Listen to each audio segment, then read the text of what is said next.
cousins. I'm so excited I'm going to be meeting up with the guys from TV Movie Rewind, Matt and Todd. They're a lot of fun. They've had me on twice now, and so I'm so happy that I get to host them this time. Come on, cousin. Let's go down to the back room at the Blue Whale.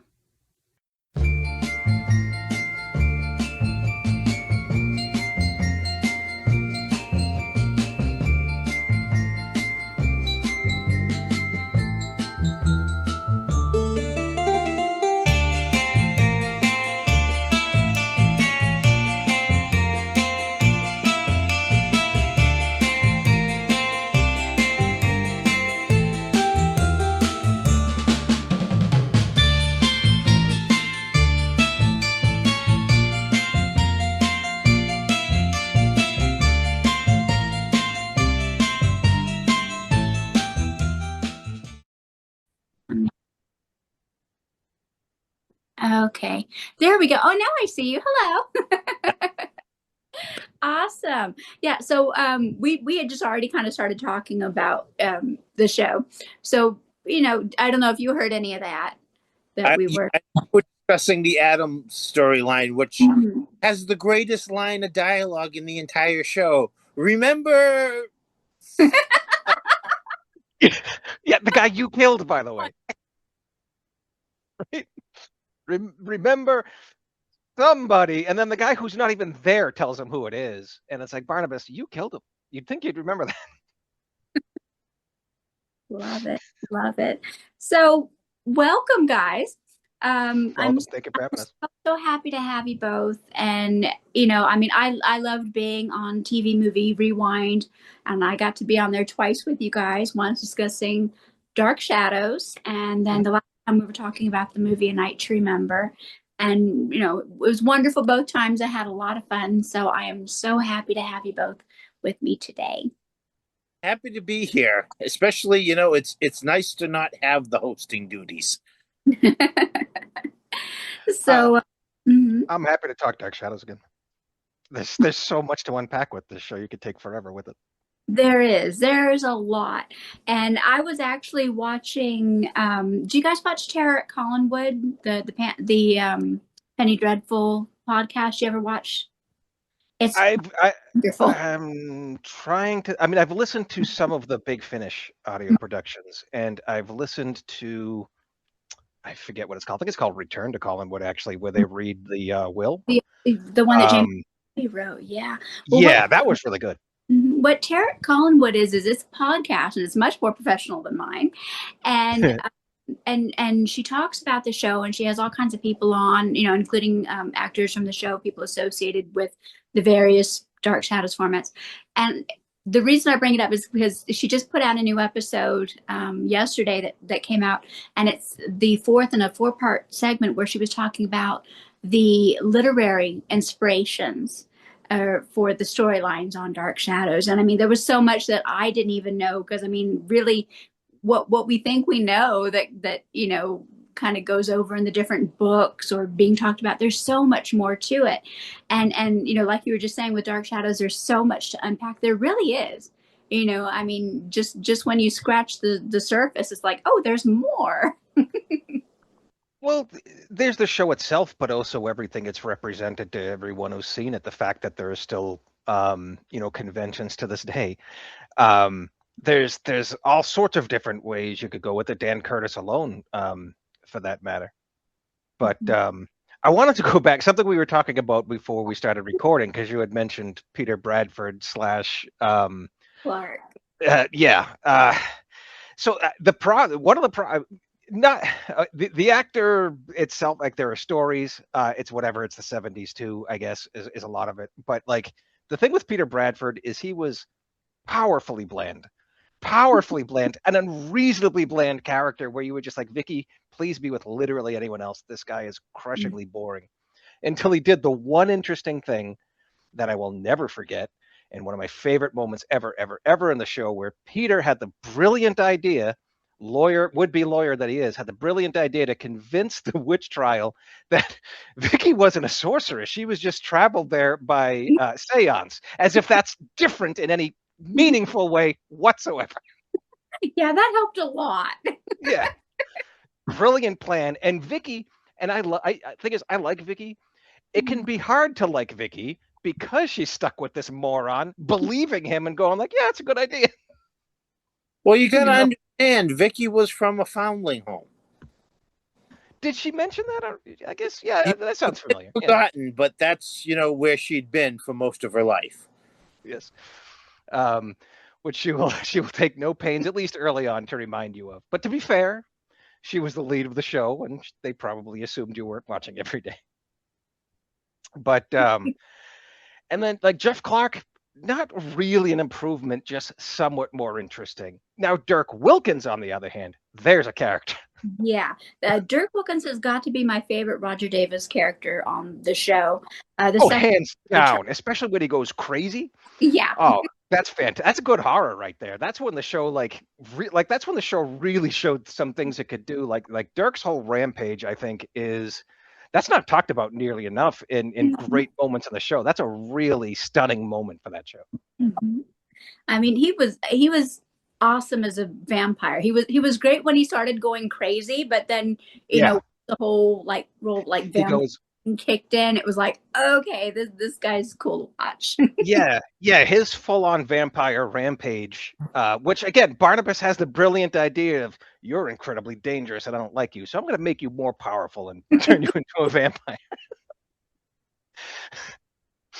Some questionable logic there that he does a couple of times, but that's Barnabas, I guess. But he was very diabolical too. I mean, the whole thing with he was evil. Yeah. And I mean, that was really kind of neat because even though Barnabas had been a vampire and started out as a villain, I don't think he was quite as diabolical. I think Dirk had him there. No, it shows you the type of person Dirk already was, I think.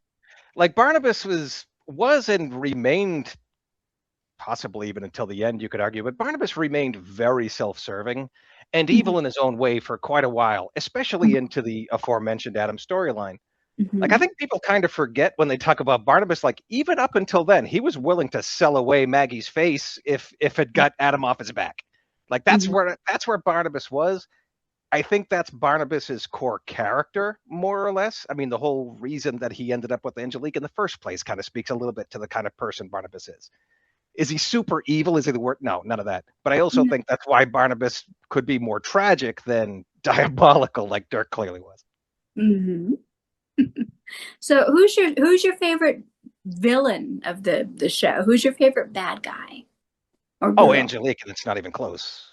It's not even close. Angelique is one of my favorite villains ever, just because she's one of the few, I think, truly well-rounded, truly well-written, but she also had time to be. I mean, years of the show and many episodes to be really fleshed out.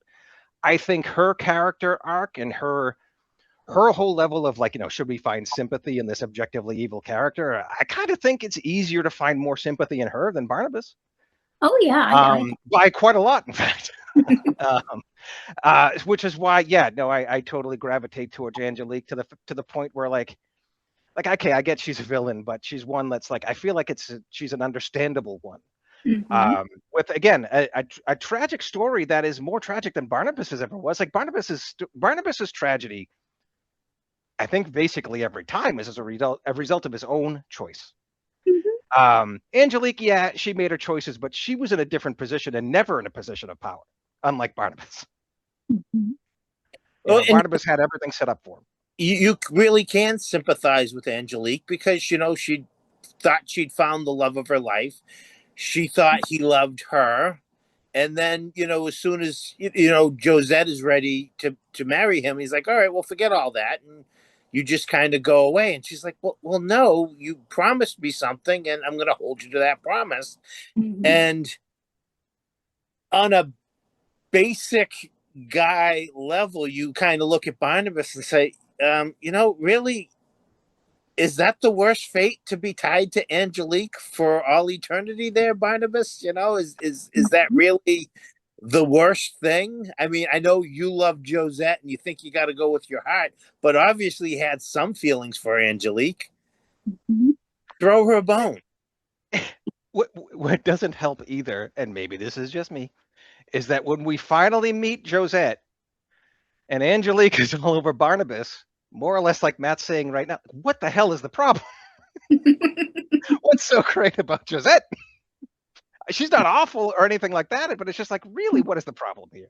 And again, like speaking back to Barnabas's character, like he was in a position of power when it came to Angelique. None of this was required by him. I mean, he could tell all the stories about how lonely he was. Yeah, sure, okay, fine, I get it. But still, like, this is your fault, no matter what. Angelique arguably is responsible for killing its Sarah, right? But that's, again, Barnabas had the chance, and he didn't take it. That's on Barnabas. Selling Maggie's face is on Barnabas. Trying to turn Vicky into his long-lost wife, call back to Dan Curtis's Dracula, or actually call forward to Dan Curtis's Dracula, and then ultimately Francis Ford Coppola's.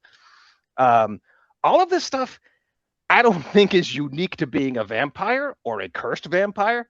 That's just Barnabas. Mm-hmm.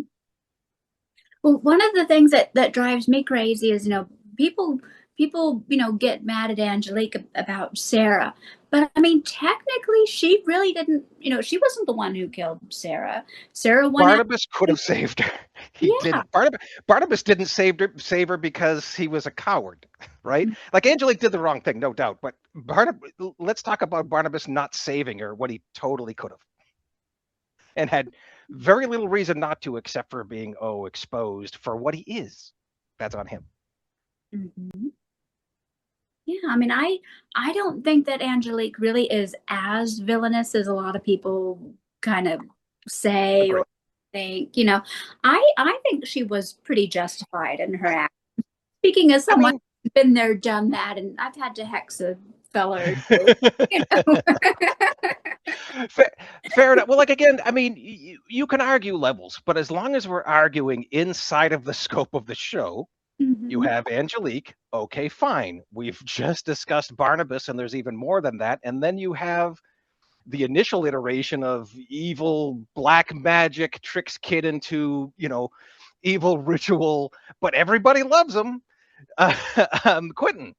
It's like, how does that work? How does Angelique take such a beating where most of the time she's under the influence of some sort of demon? And the other critical thing with Angelique that I think everybody forgets is that Angelique does not mess with people who didn't mess with her in the first place.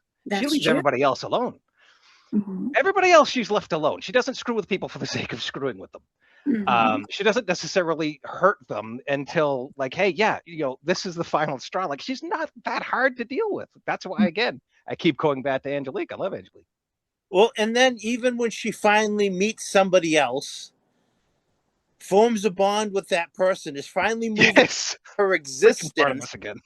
Barnabas comes along and like ruins that for her too. It's like she may have cursed Barnabas, but Barnabas is in many ways her curse. No. This monster from her past that once again she can never escape from. And then, of course, because of her own curse about, well, anybody you love is going to die, she probably should have considered that, oh, wait, when he does finally love me, I'm going to die, which is, of course, what happens. Mm-hmm. Right. Which is also, like, honestly, it's a brilliant telegraph that I should have seen coming and didn't. It's impressive what a show can do something so obvious, but you still don't see that coming. I probably should have, but no, I didn't. It was really a great way to cap that. Mm-hmm. Well, a lot of people really didn't. It was almost kind of out of left field there. And I know people who actually cried when they saw that episode for the first time. They were bawling, like, no, they just found each other. You can't kill her now. Exactly. She was such a hugely important main character. And going back to the scene I think Matt was referring to, I felt so bad too. Like when she's with Skye and Barnabas comes along and she's happy. She's finally moved on. Barnabas, I don't care anymore. I have everything I want. Someone who loves me. Of course, she doesn't know it yet, but apparently he's like a cult leader of the Leviathans. But still, Barnabas, you're a jerk. Mm-hmm. You're a jerk. You should have left her alone. Although it's just as well, I guess, that he did. Well, that's again, almost, leader, I don't know if it was a standard of a romance plot at the time, but now you see it in almost any one of those on again, off again romances you see in any, drama or serial is the guy once he finally gets the girl, he don't want her anymore. And so they break up. And then once he sees her with somebody else, he's like, oh, wait, I got to get back together again with her. You want what you can't have. Mm-hmm. Oh, that is straight up Barnabas to a T. Yeah, he keeps changing women as soon as he gets anywhere close to it. Yeah, he just keeps cycling through. Like I'm not smart enough to really fully psychoanalyze what his deal is. I have a hard time understanding the mystique beyond the fact he's a vampire, because he's so unreliable. He's a very interesting character. Like, again, I love Jonathan Frid. I love the character. I think the character itself is fine. I think he's very compelling, but why it's like, that's someone I want to date and be with. Like, I don't know about that. I don't know if you have any idea what you're getting into. Angelique, on the other hand, I can buy that. I don't know why. She seems sincere, and she's actually proven it when she's had the chance, unlike Barnabas. Well, plus, they're two immortals, so, they could spend their eternity together. Whereas, for the most part, anybody else Barnabas is going to meet, unless he turns them into a vampire, he's going to have to watch them grow old and die, Mm-hmm. which is, a whole nother curse. Yep. Mm-hmm. And and the way I think of it too with Angelique is, would she really have been happy with Sky and a few years down the road? Because I mean, he was involved with the Leviathans, and he's not old. I mean, no. Well, every man Mostly is going to if have he that you have to share him with, whether it's football, whether it's a poker night, or whether it's the Leviathans. It's just something you have to accept. So, if you can accept that, he's got that hobby, fine. And at least I guess football might be better because that's seasonal, whereas the Leviathan is probably a kind of a permanent thing. I don't know too much myself, but it seems on call at the very least. Yeah. Leader, he wasn't an underling. It does seem on call at the very least. But I mean, the way I look at it is, if Sky wasn't evil and leader of the Leviathan people and was just Sky, I forget what the heck he said he was, if he did, I think it might have worked out, because I think she's the type of person where that's really all she wanted. It would have been interesting to see the night, those, Thursday nights or whatever, where like, okay, Angelique, the Leviathans are coming over tonight, so make sure you get some sandwiches and snacks together, and and then leave us alone in our own little room, and see how that little domestic scenario plays out. You could have some fun with that as like that 70s sitcom, like, in Happy Days, where Howard was part of the Poobahs. Like, there was always like the sitcom dad who was part of some secret lodge. The Leviathans could have been the secret lodge.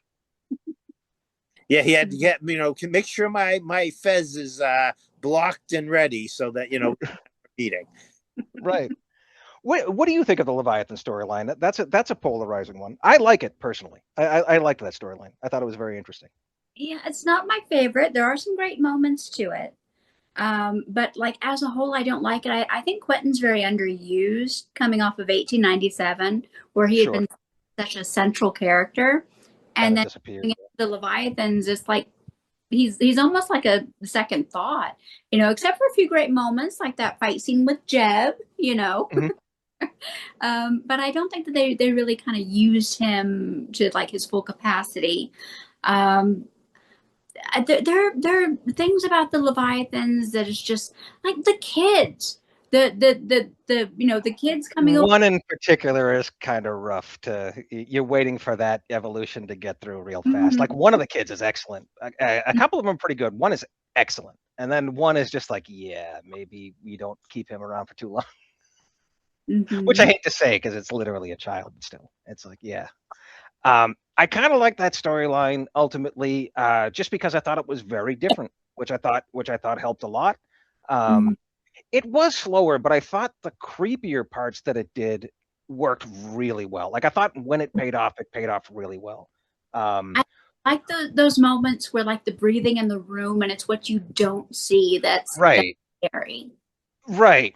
Like, I thought when it was trying hard to lean into what it was doing, I thought it was pretty good. But no, when it wasn't there was really just nothing there. There was it was very much peaks and valleys in that episode, in those episodes. But it does have one of my favorite moments, and that is when I think he's Bruno now. Michael Stroka is playing the would-be assassin to Jebs, who's never met him before, and that's what I love about the scene. He just walks into the room. Michael Stroka does as Bruno. He walks into this room. Jeb has no idea who he is. He just sees this guy walk in, and he's like showing him this ring, like he's waving this ring in his face. And Jeb recognizes the ring. He's like, "All right, it's obviously Leviathan." But like literally within seconds of meeting this man for the first time, he's like, "Let me kill for you. Let me follow you. Let me be everything for you." It's like, I need a friend like that. I need someone who just walks up, "Let me kill for you." Immediately, like he's barely even checking references. He's just like, "Yeah, you know who I am. Let me kill for you. Let's get this going. Let's go." He's very eager. I like that in an underling. I liked the Lovecraftian elements that the Leviathan storyline brought to the show. And I also like you got a new location with the pawn shop and some new characters, because so much of the show takes place in the drawing room and revolves around drinking another glass of brandy. And that's fine because, really the story is about the dialogue and the characters moving things along. You don't need, the elaborate set pieces. But having, again, a new location and some new characters, maybe not the greatest characters, it was a refreshing addition to the show. Right. Even though, the storyline itself seemed a little like, almost like we missed something, when it comes, you see Barnabas go through that kind of Stonehenge, whatever rock formation it was. And you're like, all right, now he's going back, he's returning to his own time. And then all of a sudden, like, it's different. And it's a little while before it explains to us exactly what's happening. But I mean, again, that's a lot of the show too, is introducing some sort of mysterious new element and being like, all right, well, we'll find out what this is, later on down the line. Yeah, I thought Marie Wallace was wonderful as Megan Todd, but I mean, she was wonderful in all three roles that she did on the show. But I thought that was a great role, and I think that to me kind of helped the Leviathan storyline, because you really believe that she was just so dedicated and just so, like, basically kind of obsessed, like with Jeb and her role in the Leviathans. And I thought that was really, really interesting. I thought that was pretty cool. Oh, yeah, agreed. Like I think generally it's true with the show. I won't say there are times where they're not really trying, but again, it's a show that they had to write. I mean, I'm telling you like you don't already know, but how quickly they had to write it and how quickly they had to get things out and slam things down. And I wonder how much of the show was accidentally improv, because it's not like you can stop, right? So you just say whatever you think you were supposed to say. Probably with Jonathan Frid quite a lot. And so it's like, yeah, every arc is going to have its peaks and valleys. I think, like I said before, I think probably the problem with the Leviathan is that the valleys are so deep because there's really no familiarity to fall back on. It's such a different series of episodes. But again, like when it does hit right, when it's doing the really creepy things, when it's really leaning into its story, I don't know. I think it's one of the stronger storylines when it's going, but it is a bit of a slog when you get there, really, because of how uneven it is. I can definitely see that. It's not like when you're getting it's not like the full bore when you're getting into like Werewolf Quentin and Count Patofi and Assassin Laszlo and all of that. Like that is full bore. That is something the show does exactly once, and I think just has to like breathe after that. Doesn't fully recover, at least for me. Like, to me, that is easily the best storyline, just because of how unhinged it becomes and how involved all of the characters are.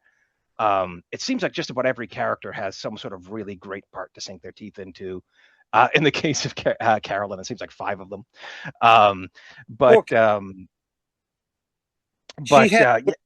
She's got worse picks of men than Angelique does. I mean, and yeah, really trying that poor girl. At first, she's always going for the bad boy, like Buzz, who wants to ride his motorcycle through the mansion, but doesn't want to wake anybody up.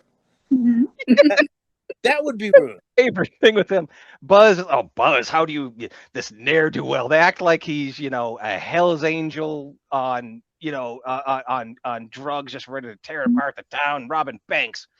And I wish I could ride my bike up those stairs. And Carolyn's willing to let him do it. And he's like, nah, I don't want to wake everybody up. It's like, yeah, Buzz. He was really, he was a prototype of the Fonz. Everybody thinks he's this hood, but really he's just kind of a nice guy.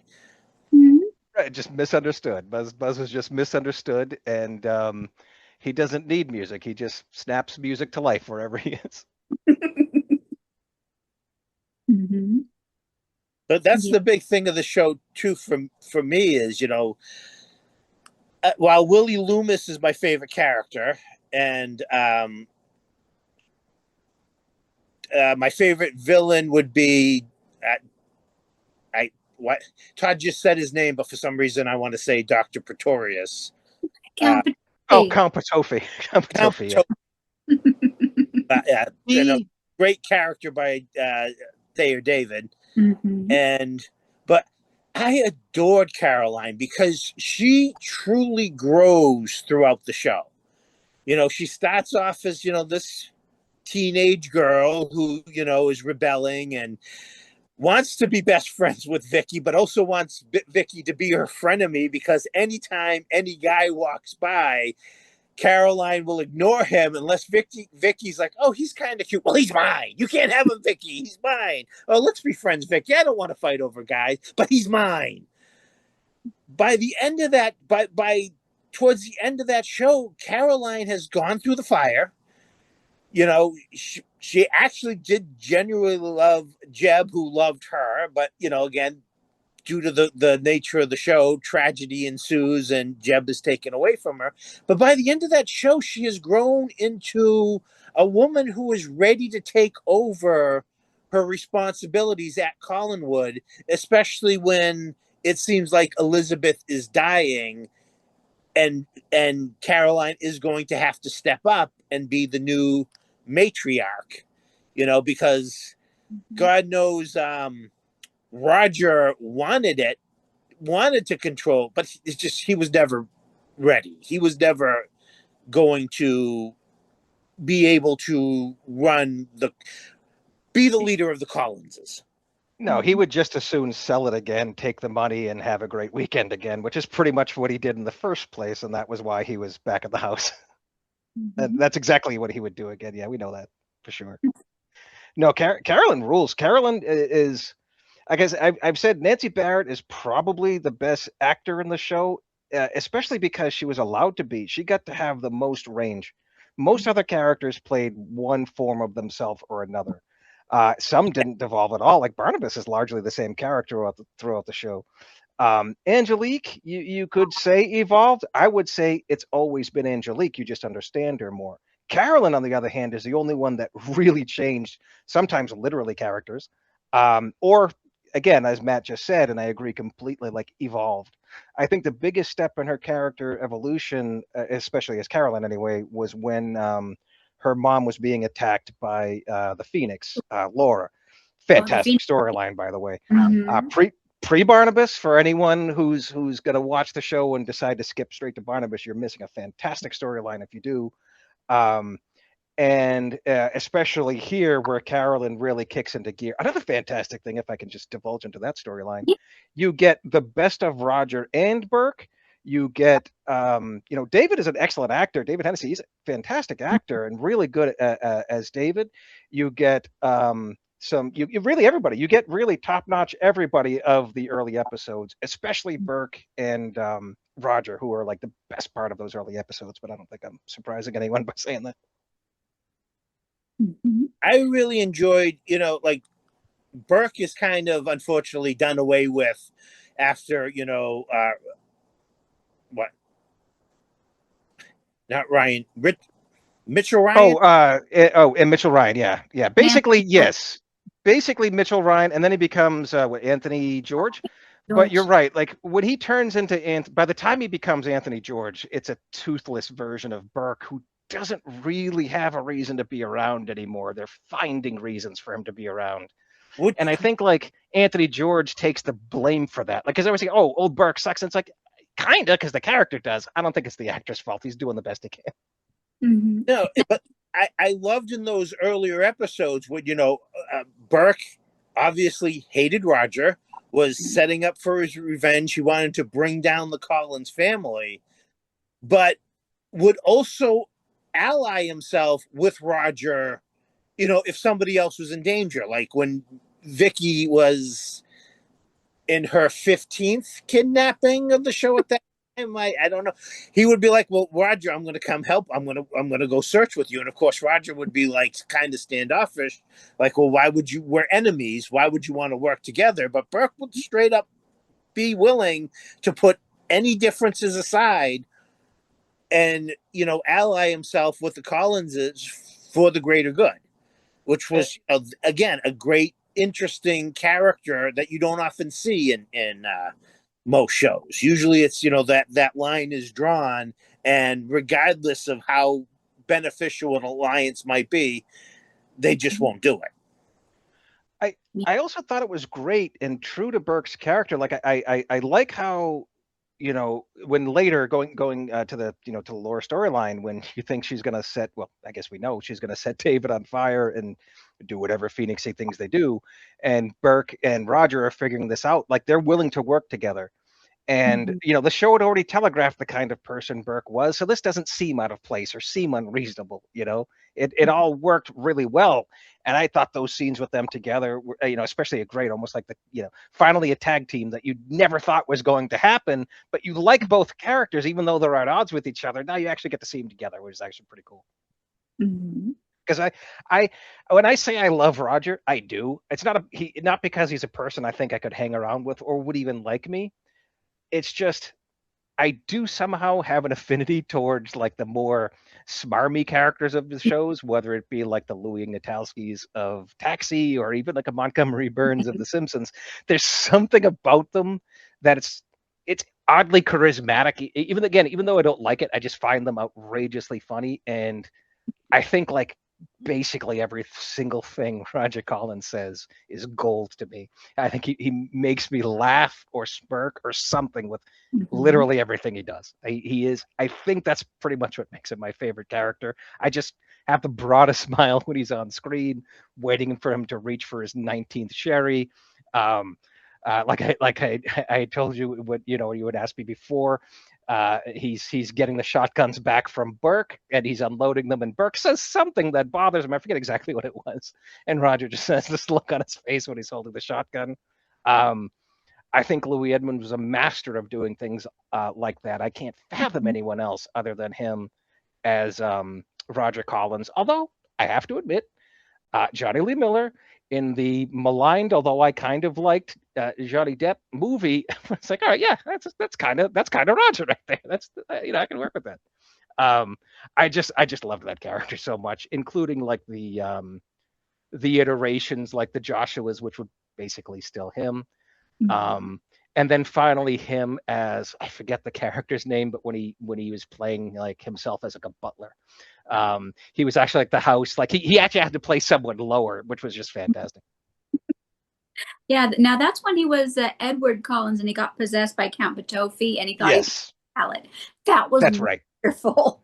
That was yes. It was finally like you got to see Roger as not Roger for a change, because and then a great Roger moment, not so much even because of Louis Edmonds, but just because of how ridiculous the situation was. The when he's laying down his curse, like towards the end of the series, what he's I forget which Collins he's playing. But when he's laying down the curse on the family, he's just going on and on explaining it, like this totally makes sense, this curse, and it's just really strange. It's just like, this is really convoluted, but you go with it. I'm going to listen to every single thing you say. The lottery, that's right, the whole lottery thing, where he's explaining like all the details. It's like really specific, but okay. And I love that he makes those like blooper moments when because I mean everybody on the show takes, but the way that he rolls with it is so wonderful. His are effortless. Mm-hmm. Yes, his are effortless because usually his mistakes are typically in name. He'll name the wrong character. Mm-hmm. He'll say, or maybe he'll say a slightly different word. Like he doesn't tend to forget his lines entirely. He will Like, say like Elizabeth, no, Carolyn, that sort of thing, which is a mistake I make all the time, so I don't even notice it. well, it's like when he had the car accident, and he's talking about the car accident, and he's going, and we went 100 miles. Well, it seemed like 100 miles, and I mean that was Yes. wonderful how he did that. Or Yeah. when he's in the mausoleum and he says, "My ancestors," Sisters. instead of my aunt. And he Yeah. laughs it. Yeah, he laughs it off. Yeah, no, he was brilliant at that. He was absolutely brilliant at those moments. Every single time he was a master of playing off a blooper as if it was written down. Yeah. Which is, let's face it, how often do we in our real life just misspeak? It Mhm. actually added more realism to the character. Oh, I And Mhm. agree completely. It's a mistake I make all the time. Yeah. for the most part, when Roger is playing his part and delivering his lines, he doesn't deliver them with urgency. Roger is a very even, he does often fly off the handle, but for the most part, he's just very even tempered as he's delivering his lines, which I think is a lot easier than when you're having to, like, in the case of Julia Hoffman, who's always on just the side of hysteria, Yes. trying to give these Yes. big emotional beats, but at the same time trying to remember, whatever line of dialogue you're supposed to be delivering that may have been changed just 15 minutes before they started rolling the camera. So Yeah. Julia has like two modes: curious and like falling apart. Yeah. Mhm. She's either freaking out or like overly curious and asking people just tell her be quiet, be quiet, be quiet. Now, what did you think of Grayson Hall doing Hoffman in 1970 Parallel Time? I mean, that was kind of different. I am a Grayson Hall fan. I am a Julia Hoffman apologist. I think she adds to the show. I think Grayson Hall in general and Julia Hoffman in particular. Like on the one hand, I can understand why some people don't like her. What I like about her, though, and what I like about especially the attitude she brings, that she very deliberately chose to bring to the character, I think people forget. Again, bad actor. No, no, no. She made this choice. Now you can decide whether you like the choice or not, but she made the choice, and I kind of like the choice that she made to sort of keep this air of B movie sci-fi to it. It kept the show a little bit honest because that's what it was. Whether people wanted to really admit that or not, she kept that like layer there, which I think helped the show find a center that at least that's how I feel. I think she helped keep the show centered in that sort of slight B movie goofiness that it kind of needed to be in for you to really let the rest of it roll. Or at least that's how I feel. when she played, was it Magda? Was her? Oh, I loved her as Magda. Oh, she was brilliant as Magna. Yeah, she was brilliant. That's where you could see, yes, this whatever I felt about her acting ability before disappeared when she played Magda, because she not only stuck to that accent, but I think because she was playing a more confident character, she was more confident in her performance. Whereas maybe as playing Julia Hoffman, who was, like as we said, ready to go off the deep end at any moment, maybe that's why she seemed more erratic as an actress, because she was playing a more erratic character. But as soon as she stepped into that role of Magda, I was like, yeah, she can act. She Mhm. really is, a good actress, and I misjudged her. Now that I've seen her as Magda, I can admit that I misjudged her. Mhm. And like Caroline, she actually did get to play a different, because almost any other time you go through the time periods, Elizabeth is Elizabeth, Roger is Roger, David is David, Quentin is Quentin. But Caroline and Hoffman actually got to play like completely different characters. And as we said with Caroline, she nailed every single one of them. As much as I was hoping I wouldn't have to hear her sing again, she was all in on whatever character she was playing at that time. And yeah, Hoffman as Magda, and as the villainous alternate reality Hoffman. Fantastic. They actually, I think they kind of maybe even missed their mark by not having Grayson play a villain in the show more often.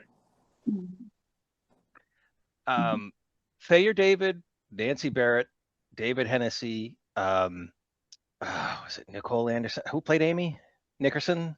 Denise Nickerson. Denise Nickerson, thank you. I don't remember them. Carlin,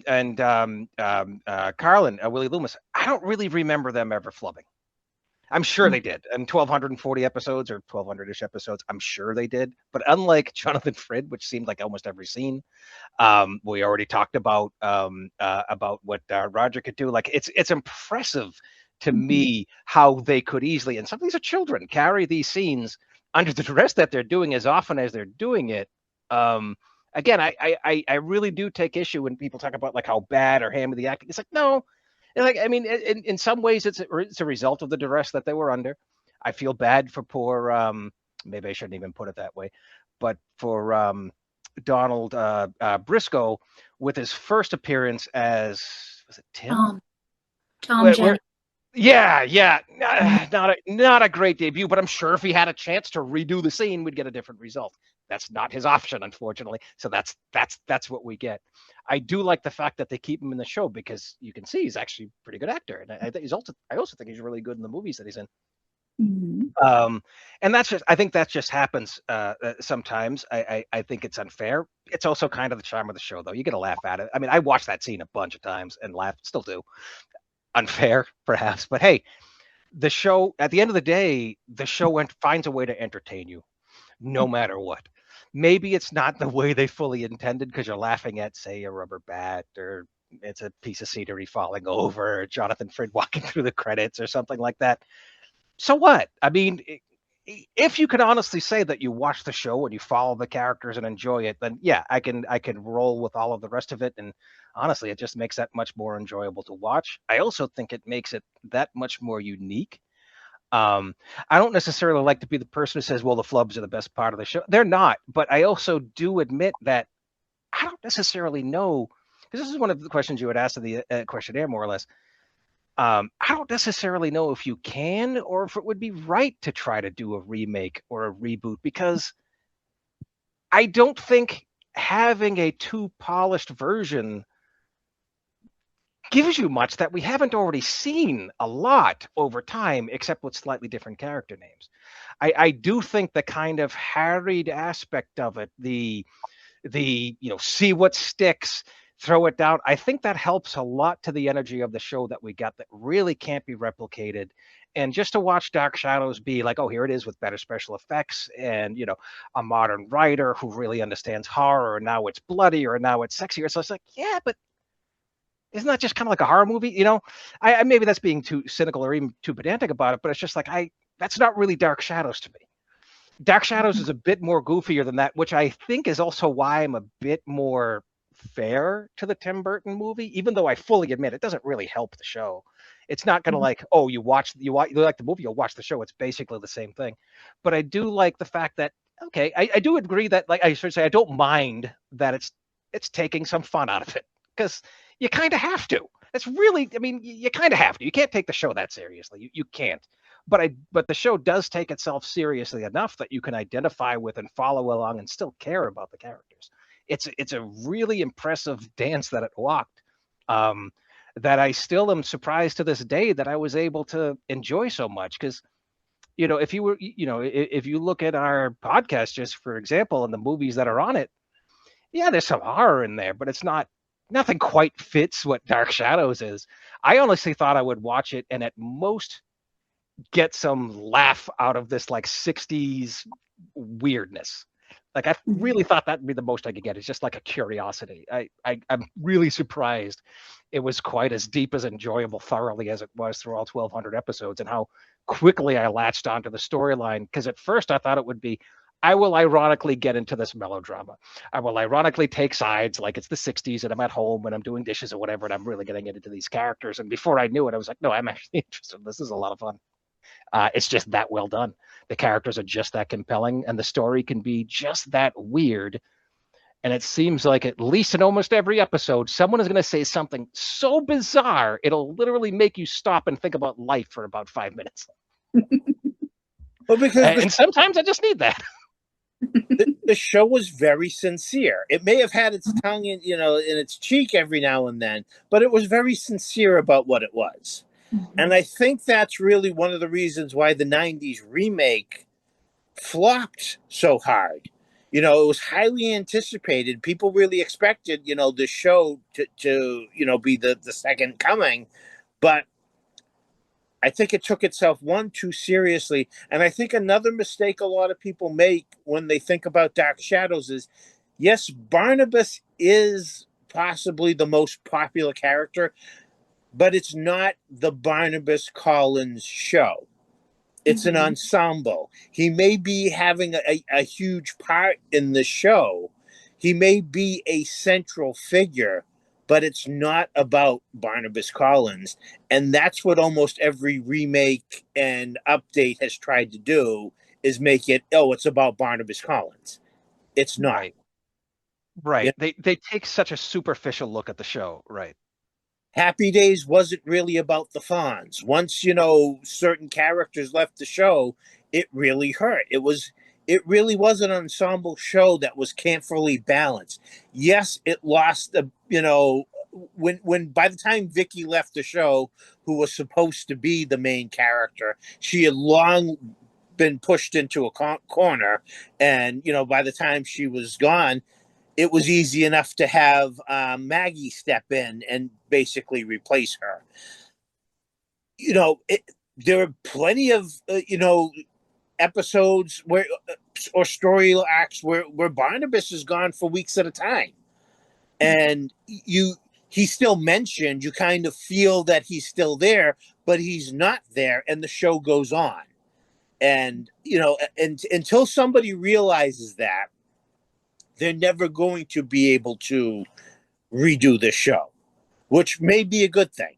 In our current day and age, where you can watch it on Tubi or you can own it on physical media, the show is available, which is kind of why I think it's odd that they keep doing these reboots where they get the cast. I mean, I enjoyed the current reboot of Scrubs because it was nice to see all these characters again, years moving on into their lives. But that's not something they can do with Dark Shadows. It's most of the cast is gone now. I don't know if there's anybody still left alive. So Quite a few. There's a few, like Catherine Lee Scott is still alive from the main cast. This summer, going to be quite a few of them at the event in LA. I'm going to be going to the event in LA. So, David's still alive and apparently very nice in person, but he ain't leaving Panama. Mm-hmm. Well, but anyways, it's you're not going to be able to get this cast back together, aside from convention appearance, and maybe I know they returned for that return to Collinswood audio drama, which it's hard to imagine that's over a decade old now as well. So it would have to be a new cast, and when you get a new cast, you don't want to see it a continuation. Although it would work because the show had so many cast replacements. Speaking of, which that what is it, one maybe two episodes where Barrett is replaced and somebody else steps in to play Caroline, and it's so actually brings the show to a screeching halt. Like you just want to fold your arms and say no. Just have the character speaking to Caroline off camera and have somebody off camera as Caroline, because you cannot bring in some other actress to replace her. I don't care how important you felt it was.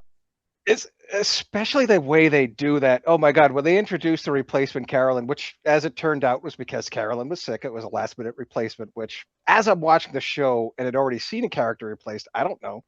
So I'm freaking out to my friend who's already watched it. Like he's already seen the show. So I'm, every so often I send him a note when I'm watching an episode. And I was already complaining about the, the Burke change a while ago. And yeah, when they introduced Nancy, she's talking. I'm sorry, the replacement Carolyn for the episode. The previous episode ends with Carolyn, Nancy Barrett, and Tony Peterson have talking. They're in the middle of a conversation, and as the show often does, it starts the next episode with the end of the first. And what I don't think I had picked up on until then was that they actually react to the end of the previous episode when they do that. And so when they're doing this, there's a completely different actress. And it threw me for a loop so much. I'm like, do not tell me they replaced Nancy Barrett. I can't take this. I'll stop watching the show right now. Thankfully, my friend talked me down very quickly. Mm-hmm. Now, what I think they could do, actually, if they were to do any kind of reboot or something, I think if they did like an anthology series of like stories of Collinsport that could be, hosted in wraparound segments by Catherine Lee Scott and Nancy Barrett and people like that. And they're talking about different characters on the show and stories that they go through.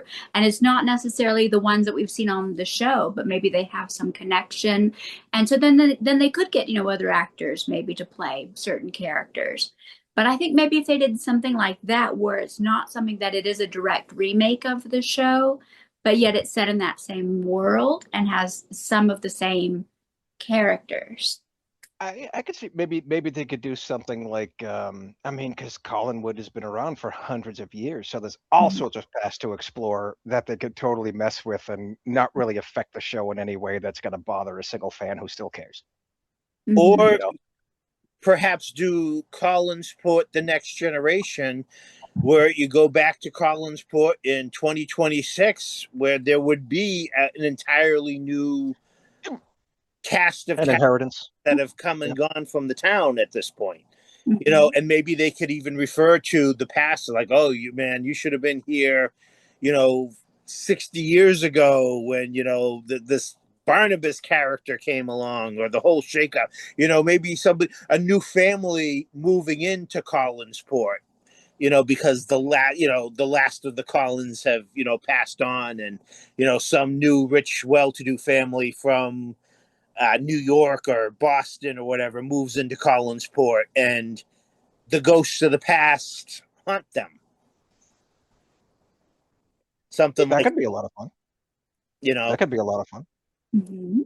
My relatively lazy idea would have been to just find a group of like 6 or 8, people really good at improv and stage, and just do like a Dark Shadows traveling stage show. Even if it's just lifting storylines straight from the show, but kind of get that like sort of harried vibe. We're doing it live, which is what the show kind of was, but also kind of not, but also kind of.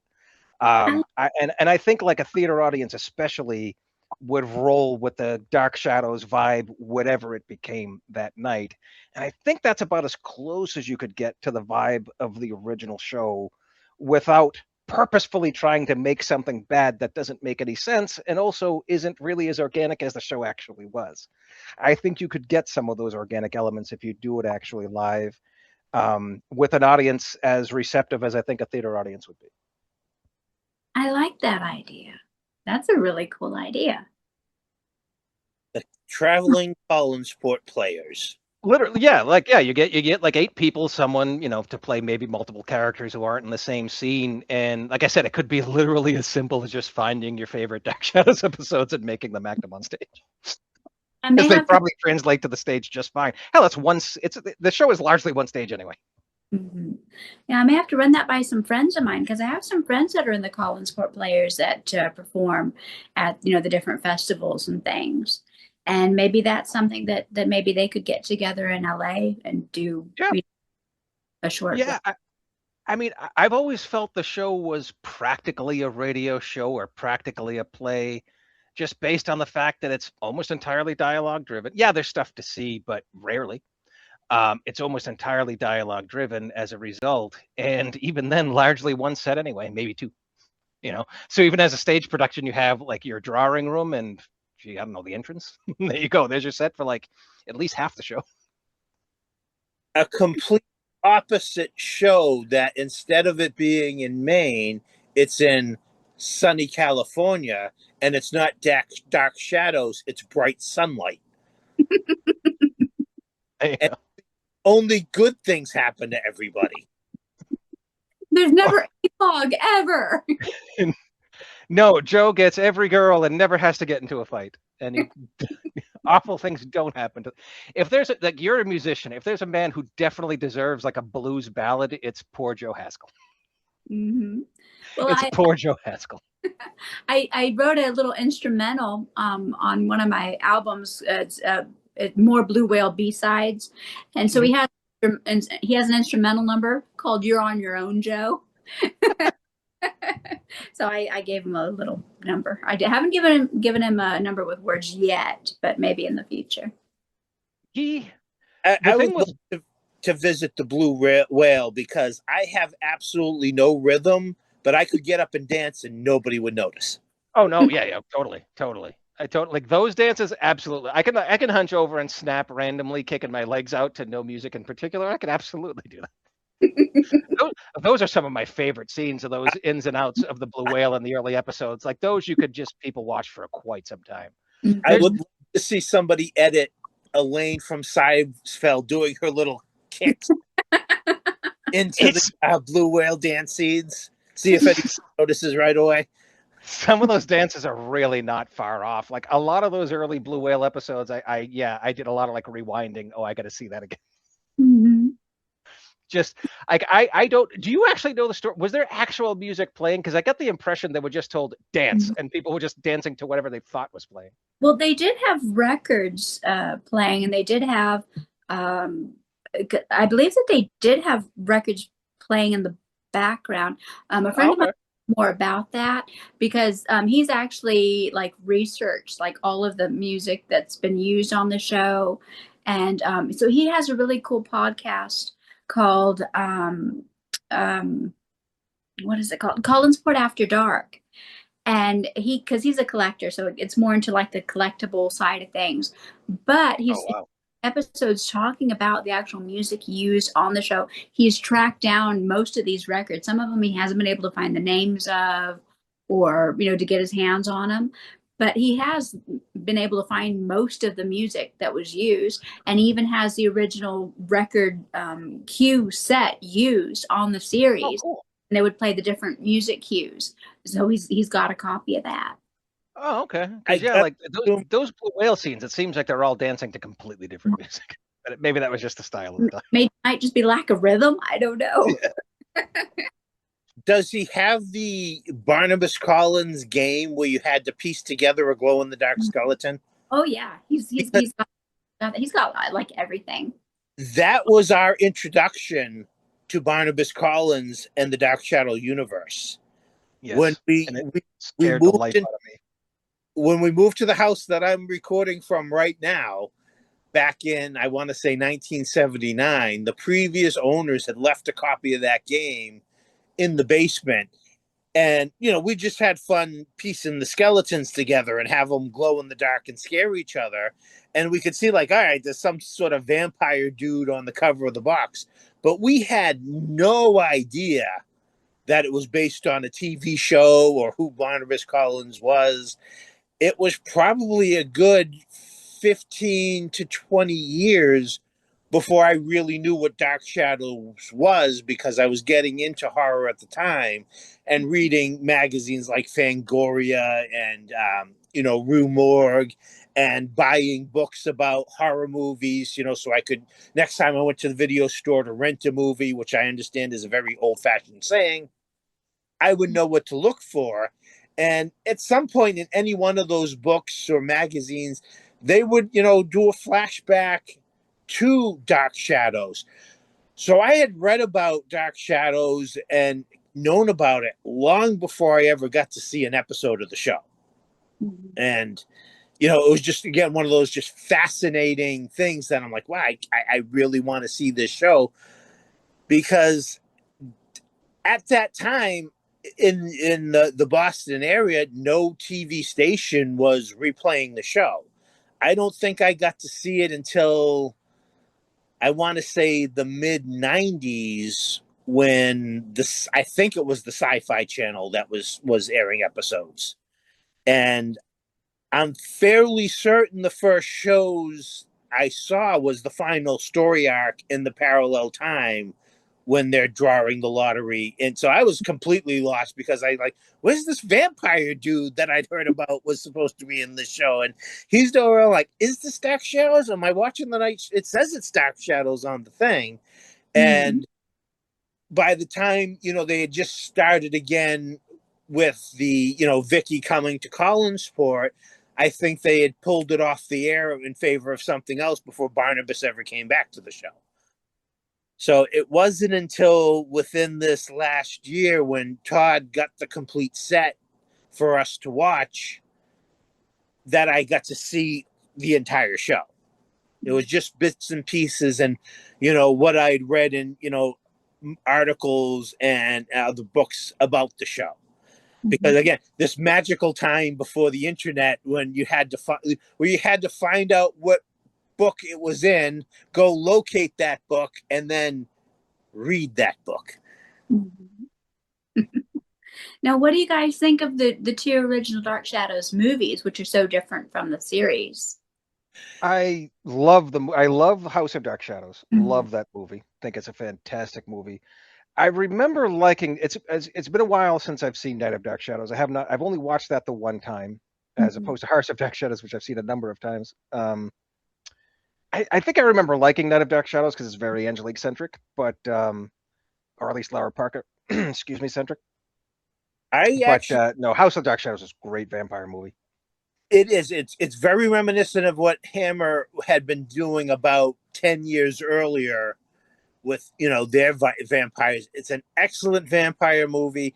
It's you don't need to know anything about the show. In fact, the less you know about the show, the Better. less jarring it is, and the better it is for you. Because when I first sat down to watch House of Dark Shadows, I was expecting kind of, and it is basically a recap of the introduction of Barnabas Collins, but then like they're killing everybody off, and you're like, what? Yeah, But you can't. But Vampire Carolyn's great. back and no, it's like, wow, they just wipe out almost everybody. But Night of Dark Shadows I liked even more because it was so separate from it Spooky. really was its own thing. Yes, you could see where it was inspired by the show, but it felt like its own fresh new idea, its own movie. I know it suffered at the box office because it didn't have Barnabas in it, And it was but cut.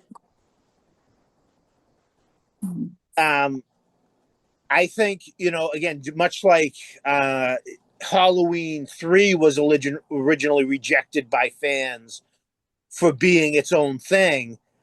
Night of another idea of where to go in the future of this franchise is maybe doing, and like you said, anthology movies set in the Dark Shadow universe without necessarily recurring characters. Mm-hmm. Yeah, I prefer Night of Dark Shadows of the two movies. I think it's wonderfully atmospheric. I love Lara Park in it, and Grayson Hall is just phenomenal in it. Yeah, Talking Todd about her kind of like being able to play a villain more in the film. I mean, Carlotta Drake is like more of a villain, and she's brilliant, and just wonderful. And I'm so sad that so much of the movie was cut because mm. it would have made a lot more sense. It was a phenomenal seance scene, and I've seen some of the missing footage. But I mean, I'm hoping that they can restore the film to its glory because That's I what I'm waiting for. That's that's what I'm like. I've heard that's what I've heard is that yeah, there's like a whole part that really makes the movie even better. Because I remembered again, I only saw it once. I remembered liking Night of Dark Shadows. I'm just such a sucker for a good vampire movie, Mhm. and House of Dark Shadows is a really good vampire movie with enough of the familiarity of Dark Shadows plus the cast that I love. It's the one I keep going back to. I should watch Night again because I do love Lara Parker pretty much bar none. The other thing that I love about Night of Dark Shadows is ever since I was like I don't know, maybe 6 or 7 years old. I've always loved the movie The Haunted Palace with Vincent Price. Have you guys seen that Yeah. one? And there's this scene in Night of Dark Shadows. So the first time I saw that scene, I jumped up and I screamed and went, "He's doing Vincent Price! He's doing the Haunted Palace! Oh my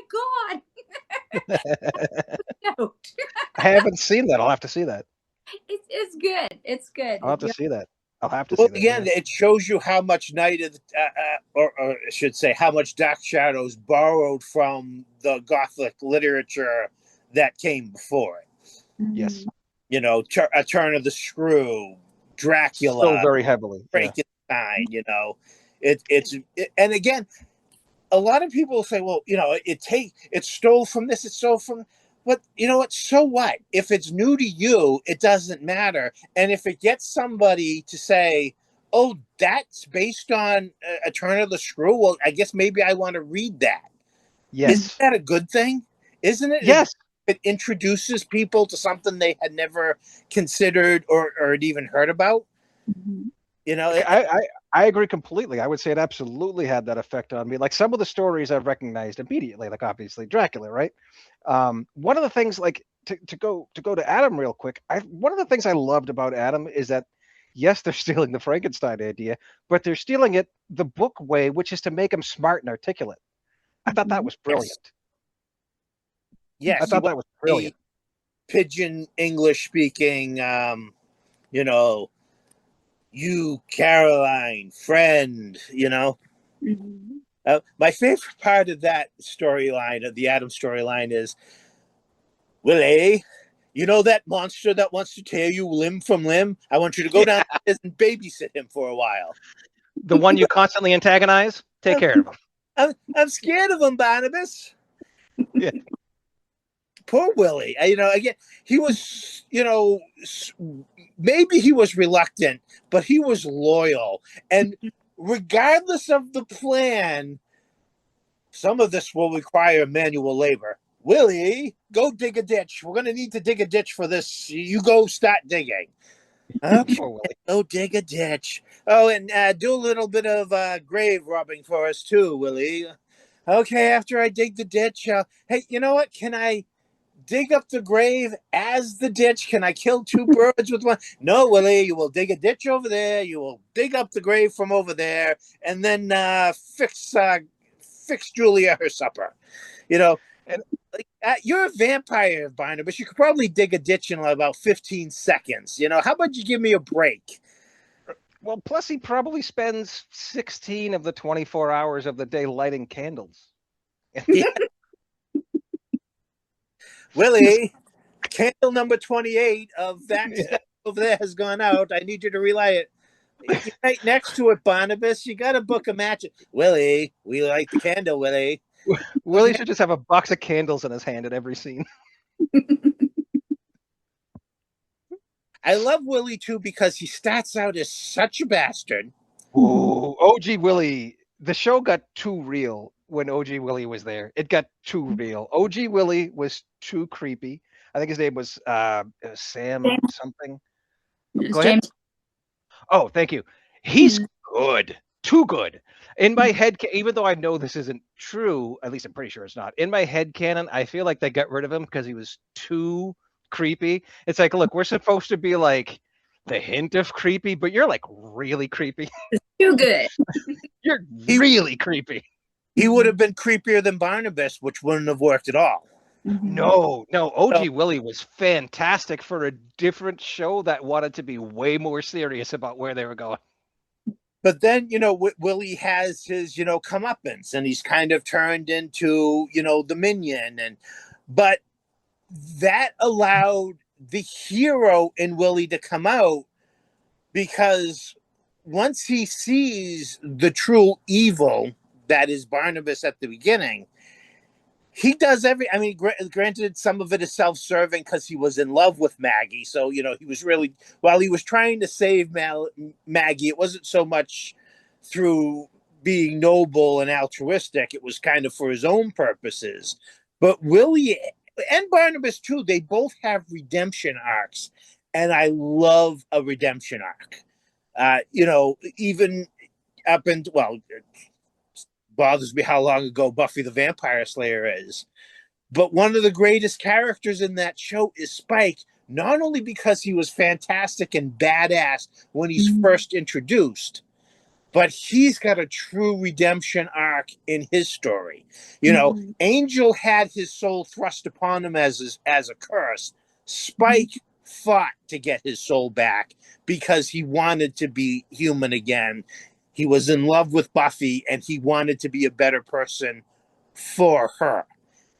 One of the best redemption story arcs I've ever seen. And Willie and Barnabas both have great redemption arcs. You know, Barnabas is more front and center, but Willie's is there. And when he does get his happy ending, Willie, it's fully deserved. And then when you get to see Carlin play more heroic characters, you know, different characters in the past and in the parallel time, you're ready for it. You know, he's not awesome as Kendrick. Yes, you're no longer seeing Willie Loomis, the sniveling, you know, cretin. You're seeing a hero. You're seeing a good, solid character. And I still want to see if I can find the blueprints for the staircase in time because it still blows my mind. Like the parallel room, we never fully know why that room opened into a parallel world. Was whether it was an accident or fallout from the magic that was, you know, inherent in Collinwood. But the staircase was actually designed to be a staircase through time. Yes. How do you come up with that concept, and how do you draw up the plans for that? You know, I would just love to see. You know, I would actually like to see the Bob Vila This Old House episode. Yes. Repair the stairway through time. As you can see, you know, you go up the stairs now. You only go back and forth in time about maybe 10, 15 minutes. We're going to restore this staircase so you can go back centuries. Remember the old Time Life books, the Time Life like home repair? They had the Time Life home repair books. It was probably in one of those. Because they mentioned that he builds this staircase through time as just like that's what you do. Like eventually someone was going to do it, and he did it. It was the book that was in the Time Life home repair, and in the Time Life Enchanted Worlds, and Mysteries of the Unknown. It was in all three of those sets. It was the crossover. Yeah, but that's one of the things I love when the show does is when it'll just barrel its way through some nonsense, like it made all of the sense in the world, just leaving you to figure it out. And like, okay, there's a couple of ways you could take that, but I take that as thoroughly engaging entertainment. Well, especially in the slower episodes. Like sometimes you need to reboot your brain while they're blathering on about something. Well, it's like the magical severed body parts, you know, Count Patofi's hand or the head of Judah Zachary. You just go with it. Yeah. You know? It doesn't make any sense, but you just go with it. Yeah, like why are there gypsies there in Maine? Why? Sure, there are. Because apparently 19th or 18th century Maine is actually in Transylvania for a while. Imagine if they'd used the severed head and the hand of Count Patofi when building Adam. Ooh. Well, that could have been fun.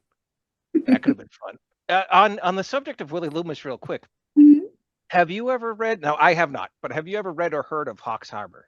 Yes, I have a copy of it. Okay, what is your opinion on that? Do you think it's referencing Willie Loomis or not? Hell yeah. You do? Okay. All right. Because like I have not. I've only read people who have like told you, here's what the book is about. Tell me what you think. And to me, it's like, oh my God, if that's not about Willie Loomis, I don't know what it's about. It's a hell of a coincidence if it's not. So you are in the same woman who wrote Outsiders wrote Dark Shadows fan fiction under the name of Hawks Harbor. Okay, that's what I. Okay, right on. Isn't that a great world to live in? That sentence existing. Just that sentence alone holds so much more magic than you might think if you really think about it. Yep. Now I did get, speaking of books, I recently ordered these 2 books. I don't know if you guys have seen them, but they're these wonderful books about the characters at Collinwood during the different storylines. So this one is about 1795, and it's called The Curious Characters of Collinwood. Oh, neat. I have not seen that one. Yeah, and I mean, look at these fabulous drawings. Oh, those are beautiful. Yeah. Yeah, and there's like, Ooh, I think I and, got to get my hands on that. and so I like the art a lot. I got that one, and this one just came the other day. This is the 1897 one, So and same artist. by the same artist. And there's going to be Oh, an right on. 40 coming out. You got But those from Amazon, I assume? from Amazon. Oh, Yeah, I'll they're check those out. wonderful. Those look really cool. She's been speaking to Samantha, who's one of the authors, and I'm going to have her on at some time. And I think you guys will just love them.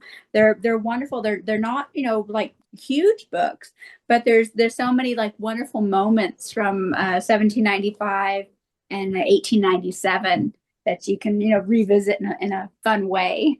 Oh, I love the art. That looks really cool.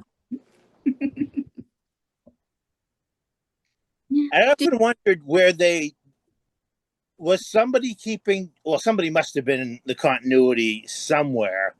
But occasionally it'd be like, you know, okay, why 1895?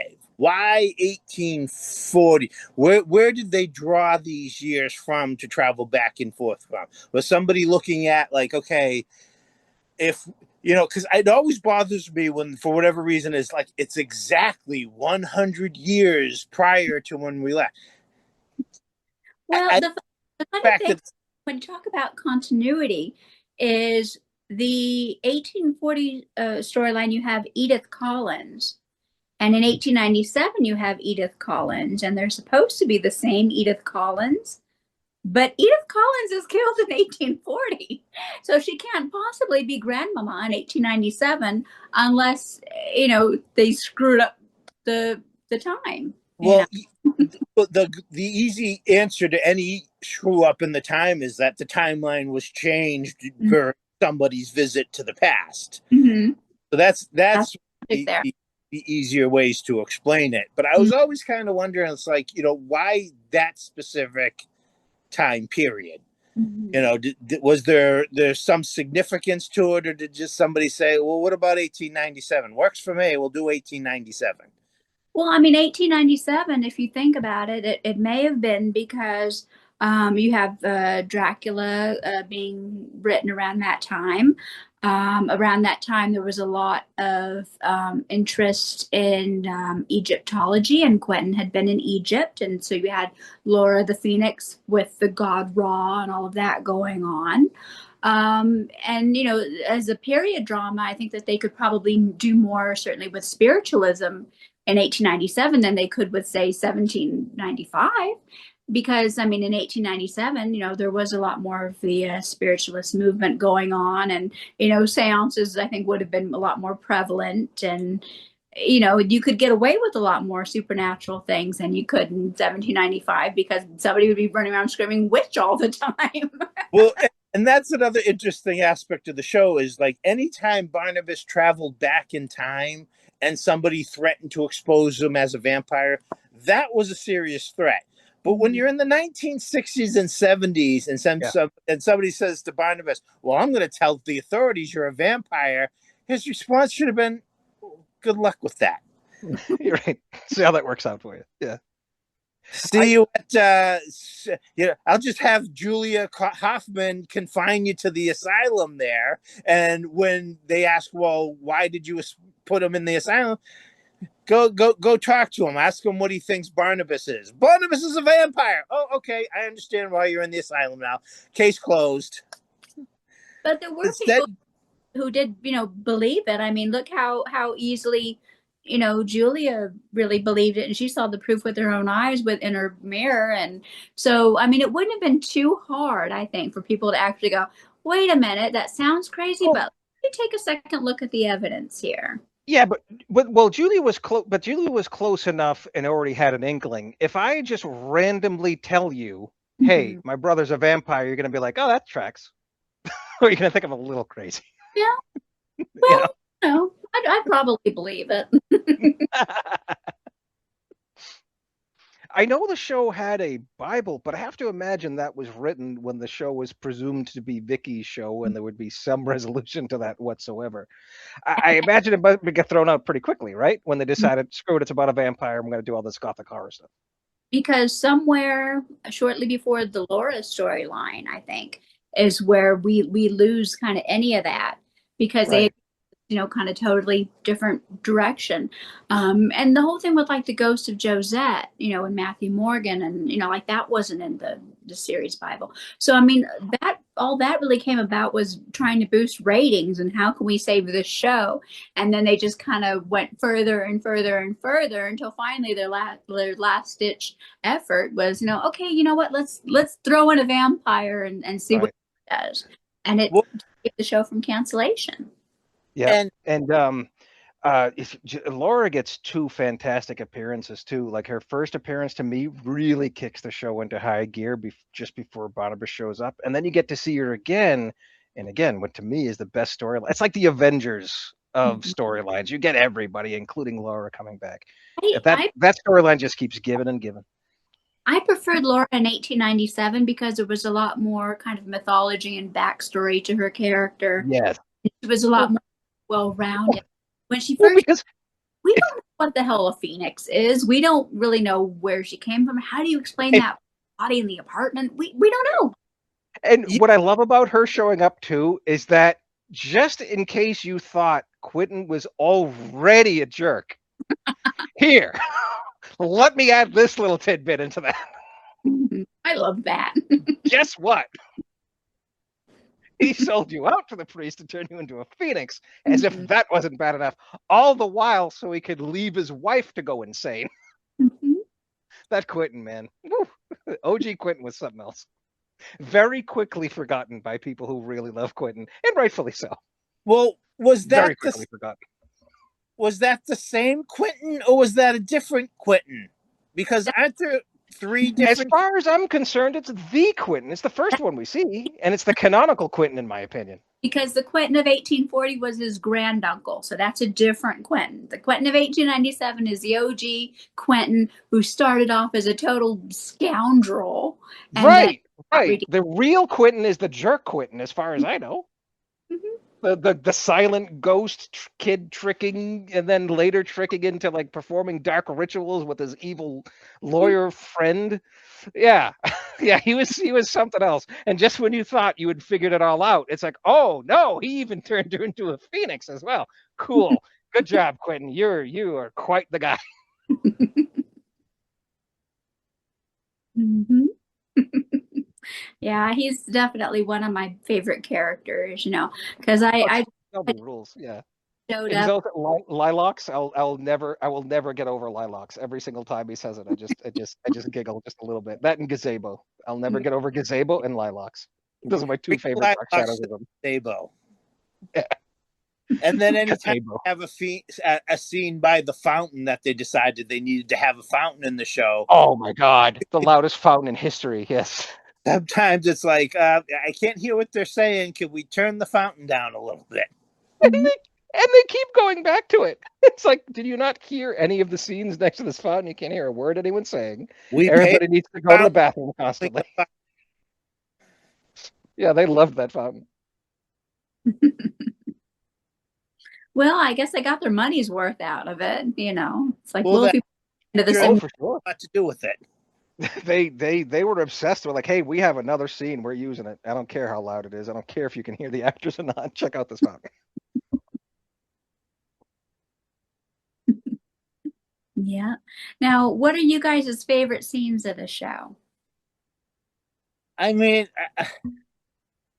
one of my favorite scenes is because it's just so in pure dark shadows is the scene where you can clearly hear a fire extinguisher offset put Yeah. what is probably a small fire, but the actors completely just going on with the scene like nothing, whether the fire was in their line of sight or not, or obviously they knew what was going on. If we can hear it, they certainly could hear it. But it's just the commitment and the sincerity of the show is like the show must go on. We're doing this, just get the fire put out and let's carry on. Mhm. Next to that, I think my favorite scene of the show, and it's like the first time you realize that when Barnabas wakes up, he wakes up cranky is when Loomis first opens that coffin and the hands come out to strangle him. It's a great cliffhanger, and it's also just kind of a great creepy thing. Mm-hmm. That and maybe the original appearance of the ghost of Josette emerging from the painting. Mm-hmm. Which, do you know if this is, from what I understand, they had an effect that they wanted to use that just didn't work. And well, what happened was they were going to use like a mannequin. They were just going to put the outfit on a mannequin. And Catherine Lee Scott was there, and she said, "I'll do it," you know. And so they put her in the outfit, and they photographed her coming down a set of stairs that were like in black cloth or something, and then they like did like that superimpose where it looked like she was coming out of the painting. And so every time they needed the ghost of Josette, they just stuck the costume on Catherine Lee Scott and told her, "Okay, go run around the building," or whatever it was. Which made her Josette.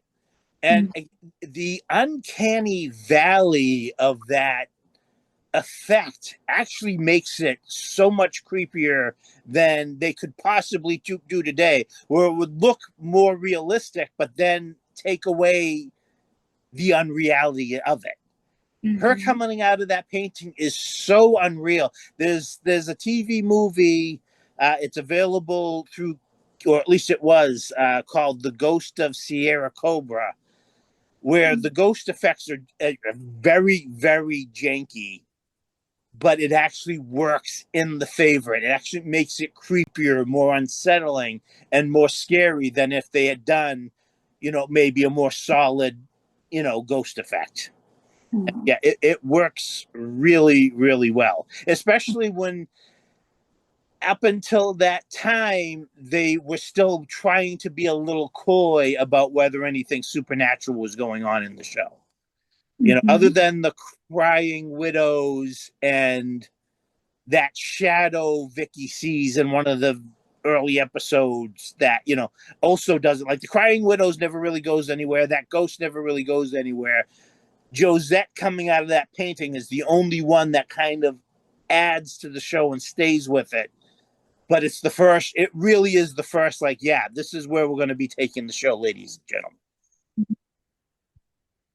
Yeah. And what are your favorite scenes, Todd? I'm racking my brain because I don't want to say, because what keeps coming to mind are technically flubs, right? So I really don't want to say any of those. Although one of the scenes, it's sort of a flub, but it's really early on, might be the second or third episode of the show. And it's when Maggie first meets Burke for the first time. And it's more or less Burke, but Maggie is telling Burke about her dad. And Maggie literally tells him something along the lines of, the only thing my dad finishes these days is 80 proof. And Burke gives a reaction. And not 5 minutes later, when Maggie mentions again about her dad having a drink, Sam says, like, your dad drinks? That was probably like the first sort of flub that I noticed and really started me having, pay even closer attention. Honestly, like I think the scenes that bring me back home the most are the early scenes with Burke and Roger most at odds. Burke really putting the screws to Roger, and Roger really desperately trying to get his way out of it. And Vicky is in there thinking that Roger is being so secretive about her foundling home. It's not so much a specific scene, but more or less that interesting point in time where Roger's completely wrapped up with Burke. Burke is awesome and doing his Burke things to mess with Roger. You get some great stuff with Matthew Morgan, especially Matthew Morgan. I mean, Thayer David does a great "I'll kill you," Burke. It's one of my favorite scenes when he's "I'll kill you," and he does it like right in the middle of the blue whale with everybody sitting there. I think that is probably my favorite time, and then ultimately have some of my favorite scenes really all the way up into Laura. I think it really comes down to just about anything with Burke and Roger at their height. Really anything in there, anything in that like time frame of, say, I don't know, the last 40 or so episodes around where Laura shows up, just probably sometime just before Barnabas. Mm-hmm. And Matt, you had talked about like technical things. What are some of your favorite like kind of special effects or those kind of technical like moments of the shows? Some of mine are during the haunting of Collinwood with Quentin's ghost, and you have like the drink with the poison, in Chris's cottage, or the That's a secret good one. hair moving. And I mean, I'm sure that they were done quite simply, but for me, it's just wonderful. I love it. I'll admit, I kind of liked the Dream Curse. The I'm dream a Dream Curse. the dream sequences are pretty cool with the doors and the different things behind them. But another interesting one is the children in the dollhouse. Mm-hmm. And Oh, that's a great one. Yeah. yeah, Yeah, that's a good one. I forgot about that. That's great. and as silly as it seems, the shadow creature that haunts and eventually kills Jeb. Yes, it looks like one of those inflatable guys that dances at the car dealership, but it's also kind of creepy and again, simply done, but sometimes that's the simplest thing is the creepiest thing. If I were to Agreed. walk into a room and see that thing coming towards me, it would freak me the hell out. Agreed. Or the shadow that was presumably Laura, or at least Laura's doing, that was haunting Elizabeth that first time, that ultimately put her in the hospital. That was a really good effect too. Mm-hmm. Again, for something so simple, just sort of playing with shadow, and I think it's literally just a black cat suit or something. But I don't know. I think it worked. Yeah, they did some good stuff. When they really wanted to get creepy, they could get creepy. And again, giving Dan Curtis his due, I still think the scariest movie I've ever seen is Burnt Offerings that he directed. It's the Wonderful movie. scariest haunted house movie I've ever seen, and I would still probably call it the scariest movie I have ever seen. It's just so masterfully creepy and unsettling, and Anthony James as the The uh limo driver. the Yeah, the chauffeur hearse driver. Yeah. doesn't have a single line of dialogue. He just looks at the camera and smiles, and it sends chills right up your spine. You Yeah, know, that one has scared me ever since I was a kid. and then yeah, the final chapter of Trilogy of Terror with that creepy little doll Yes. carrying black around her apartment Yes. is absolutely terrifying. You know, uh, I'm wondering if he could have and maybe wanted to go scarier with Dark Shadows, but because it was a afternoon broadcast television show, they were like, no, no, no, no, no, you gotta bring it back a bit, because as we saw with House of Dark Shadows, when he wanted to go for the throat, he went for the throat. Oh, sure. I mean, the man definitely knew horror. He also knew, presumably, he was on daytime TV with children, and families. As evidenced by House of Dark Shadows, it's a very bloody movie, and a hell of a lot of fun for it. I'm so glad Dan Curtis did that trilogy of terror too. One, because I really like it, but two, because when you can talk about Dan Curtis, that's like the one thing just about anyone can latch onto. Because you can mention Dark Shadows, and be like, oh yeah, kind of heard of it, hadn't seen it. Kolchak, oh yeah, that's kind of like the X Files, which I vaguely know. But then you ever see that one with like the Zuni fetish doll? It was an oh yeah, I saw that. I love that. That scared the crap out of me when I was a kid. That's the one everybody knows. So I'm so glad he did that. It's the one that you can kind of like dial in on. And one of the coolest things I've ever seen was in 2005. They had a Dark Shadows Halloween event at the Vista Theater in LA. And Karen Black was there, Barbara Steele was there. All there. I mean, there's all kinds of really cool people there. And in the lobby, they had the actual Zuni doll on display, and people were freaking out. Oh, that's super cool. Oh, I I would have would loved to. have back on that thing. Now, what do you think is the scariest moment on Dark Shadows? For me, it's probably when Dirk goes full vampire. Yeah, I think like until that point, there were several very unsettling parts. Again, when Laura's ghost, whatever it was, shows up to mess with Elizabeth that first time, to me is like the first one. But Mm-hmm. the one on the show itself that made me really go, whoa, was Dirk's rampage. That was something, again, the show did exactly once, did it perfectly, in my opinion, which just gave it that much more impact. That's probably why it's the first thing that comes to mind. I'm gonna say it's the ghost, the introduction of the ghost of Quentin when he first appears and gives that sinister smile.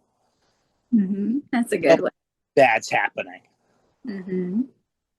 That's a good one. The first episode I ever saw was during the Ghost of Quentin storyline, and it was the episode with Abe Vigoda, and I was hooked. Oh, that's I a didn't, good one to start on. That's I mean, you're starting right at the heart of where the show gets its most unhinged start. Yeah. yeah, I didn't know what it was. I had no idea, but I was just transfixed. I was sort of like, what is this? I need more of this, and I started watching from that point on. So I mean, that got me. I got into it mostly. I mean, I had heard of the show mostly because in the '90s I was watching like Buffy the Vampire Slayer, and I think at around the same time, or maybe just before, they had done the revival. So it was back in the consciousness, and I think it might have been number one, but it was somewhere in the top 10 of like the 100 greatest shows of all time at that time, and whatever the mid '90s was. So at that point, like, it was on my radar, and I had also recognized it from the aforementioned, as Matt mentioned, the game that was in our basement scaring the crap out of me because of that creepy face of Barnabas in our dark basement for years when I was a kid. But it wasn't until a buddy of mine, for whatever reason, just started watching it on Tubi. And he says, like, "Oh yeah, I'm watching that show, Dark Shadows now." And I'm like, "Oh, cool." I didn't think too much of it. But then as time went on and he started describing these storylines, and I'm like, no. Because again, in my head, I had just assumed soap opera plus vampire. That's it. Didn't really think anything beyond that. Didn't know anything beyond that. And then he's explaining, yeah, like now there's like warlocks and assassins. And I was like, all right, I have to see this for myself. I have to see how this goes from, which I didn't know until he explained it to me. I have to see how this goes from what should have been a straightforward, if somewhat creepy, soap opera to now it's like this weird horror thing with vampires and werewolves and immortal warlocks and the lottery and all of this crazy stuff. And I'm so glad he did. I'm so glad he just kept talking about it. And in fact, Mhm. one day he kept talking about it, and he was getting more and more interested. He's like, "I think you'll like the show." And I was over his house I forget exactly what we were doing, but it had nothing to do with Dark Shadows. We were playing a game or something, I think. And he's like, "I'm just going to put Dark Shadows on." He'd had the discs. He just started playing, and I'm like, "Sure, go ahead. It's your house, do whatever."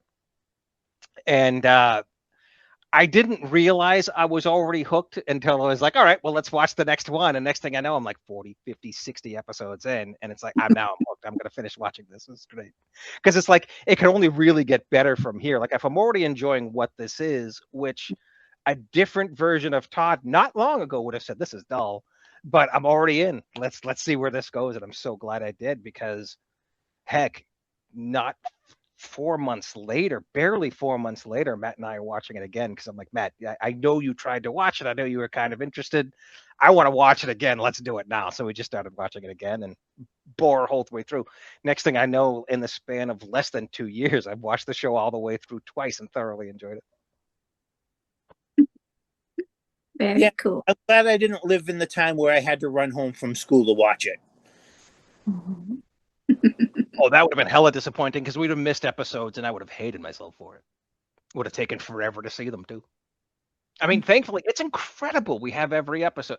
Some had to be pieced together. One is literally still pictures, but still, Mhm. even if we were missing that episode entirely, to miss what, just one out of 1,200 odd episodes of varying quality, sure, but we have them all. That's incredible. That's absolutely incredible. We have the full story. All the more reason to take advantage of them. Mhm. Yeah. Well, do you guys have anything else that you want to add before we go? Because I don't even know how long we've been talking, but I know we could talk for hours and hours and hours. Just Oh, I about mean, being alone. I mean, yeah, like we've talked on our podcast, we talked 2 different Dark Shadows episodes. We probably talked about it again off air when we talked about A Night to Remember. We talked about it again before this, and we're still not scratching the surface. We still haven't discussed the legend that is Ned Calder, who we never got to see, but is apparently one of the greatest human beings ever to live. Um, She yeah, died. no. Yeah. Oh man, we didn't get to the caretaker. The caretaker rules. So that's another. Like that's the thing. People, if I could digress for a moment, there are people who will give crap to the character of Hoffman. Who again, I appreciate that she played it the way that she played it. I also can understand how that can be grating. But again, I kind of liked the B movie mad scientist vibe she was going for because that's what she felt the character was. And I don't think she was entirely wrong. But then you have this caretaker show up who is like the most Scooby-Doo of caretakers you could possibly see, and I am completely all in on it. I love that guy. I just want to hug him, and I want to find out how L. Murdoch Collins died as many times as he wants to tell me, because he does not disappoint. When you see him in my Scooby-Doo 70s horror movie brain, as soon as I saw that guy in my head, I pictured what he would be like, and then he started talking, and it's like, oh my God, he is exactly that. I love this so much. And another one to that point, Dr. Lang, right? He's the Atom one. He Mhm. has the perfect mad scientist with Jacob's ladder and the tubes and stuff that you have no idea it does, but it's just there. Like these guys know their imagery. They really do. They know a good mad scientist lab. Like that is perfect. They really do nail just all the right aesthetics when they need to. They weren't afraid to try something and see where it went. Mhm. Very true. And sometimes it didn't go anywhere, like with Damien Edwards. We never really found out why was Damien Edwards there. Right. Yeah, there are some storylines that just completely disappear. It's funny again to think how the show starts with Vicky and leaves largely unresolved, but Mhm. by the time it happens, it's just like, okay, bye, Vicky. Now let's see what's happening. Which is unfair Well, because I like Vicky, and I think Alexander Mocha was a good actress, Mhm. saddled with a very bad situation ultimately. I mean, good because hell, what a couple of hundred episodes you get to be the star, but yeah, it didn't work out.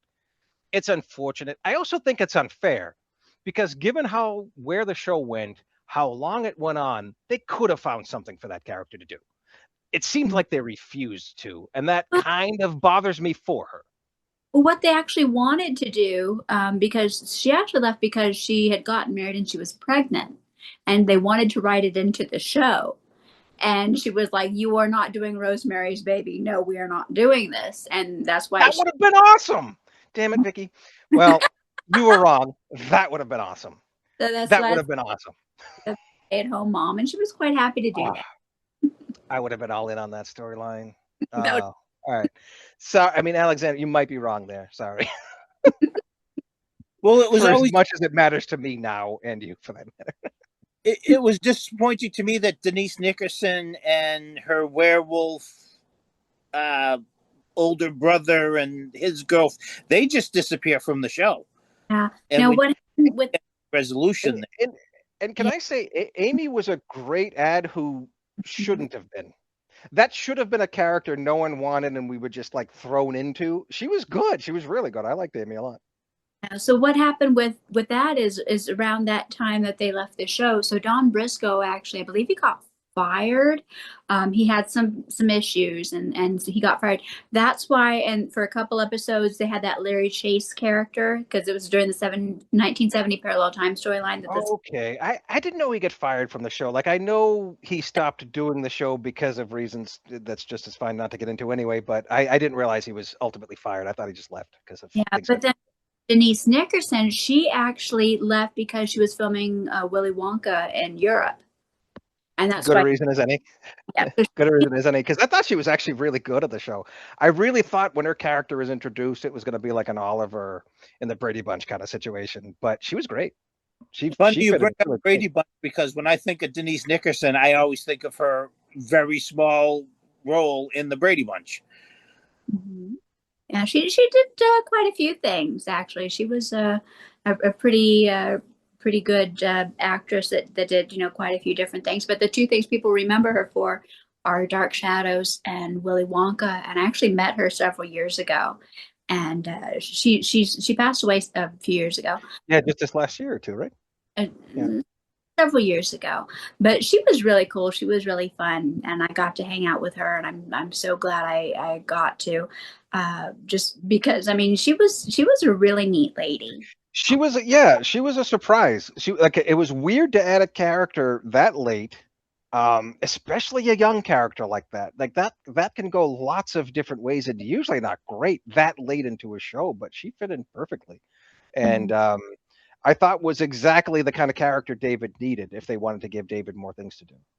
I thought she was a great ad, a great ad that I certainly didn't see coming. Like it, under any other circumstances, I would have figured, all right, this is going to be it. Like here's where the show goes downhill. But no, she was great, Mhm. especially in the especially for that add-on and the scene to bring in Quentin and all that. Like she was instrumental to that and carried it perfectly.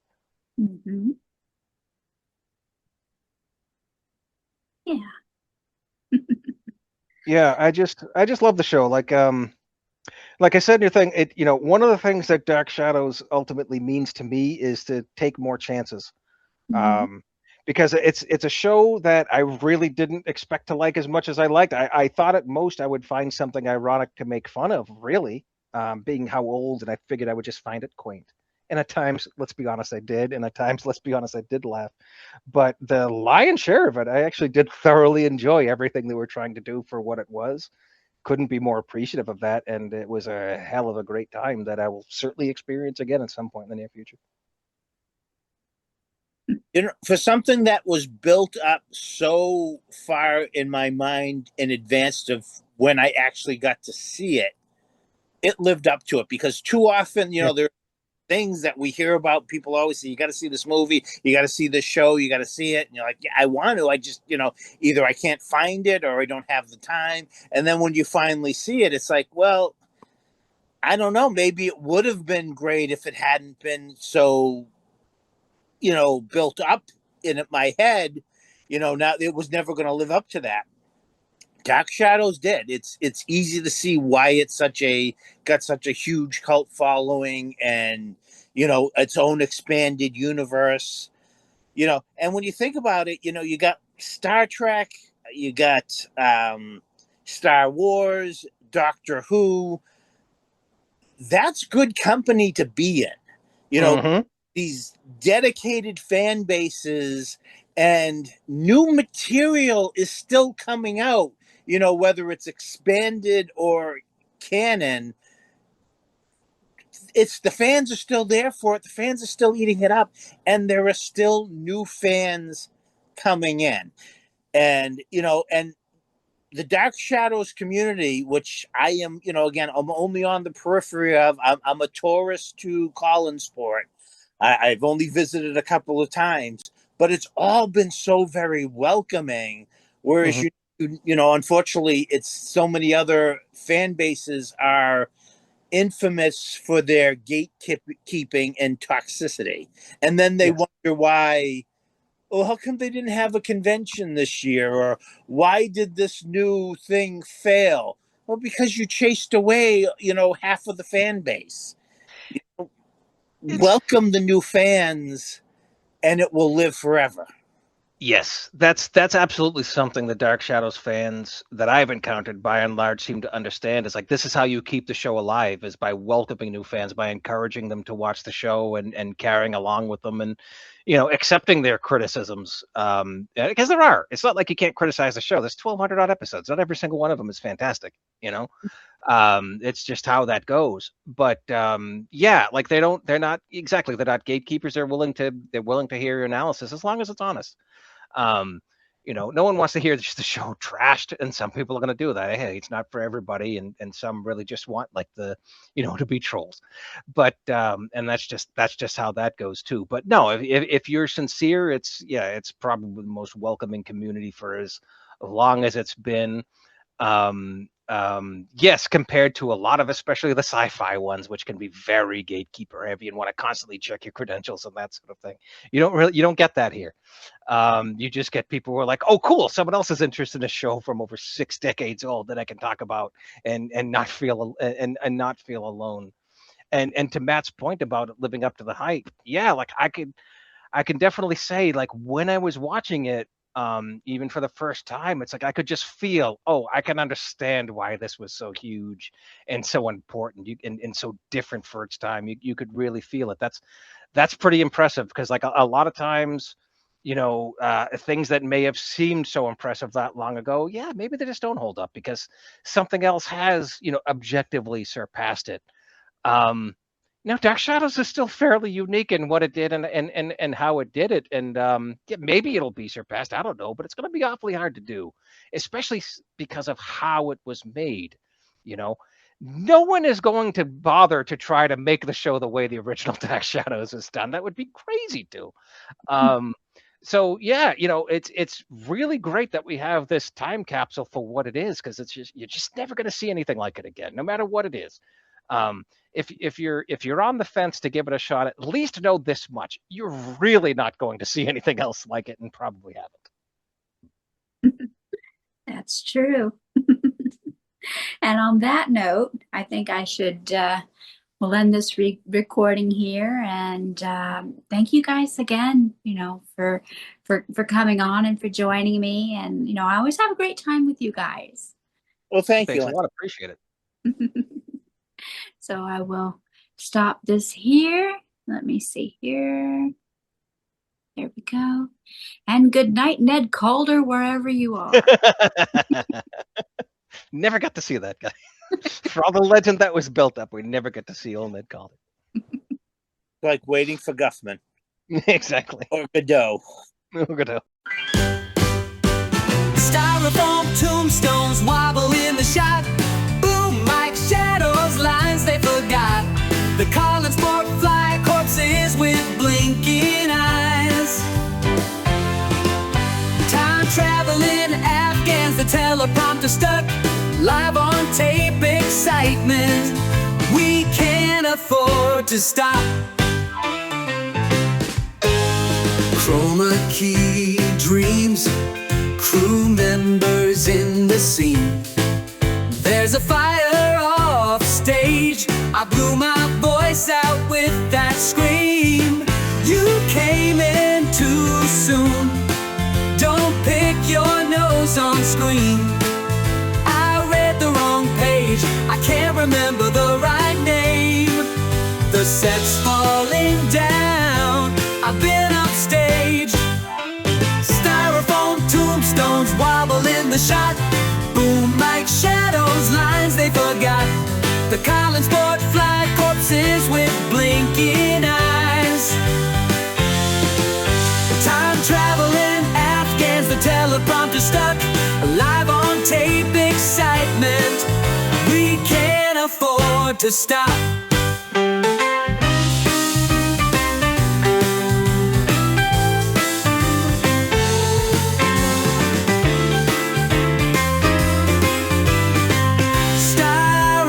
Tombstones wobble in the shot. Ooh, Mike shadows, lines they forgot.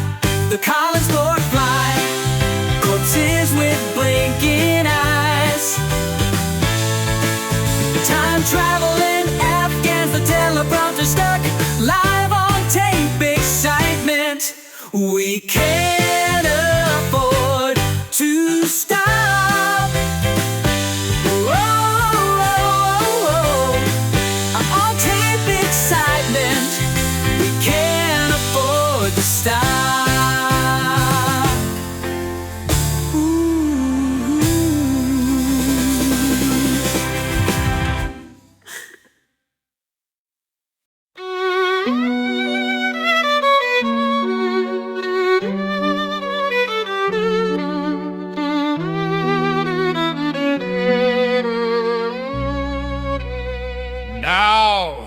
Let's get this meeting of the Hellfire Club to order. Quentin, the book of hours, sir, if you please. Gentlemen, let the debauchery begin.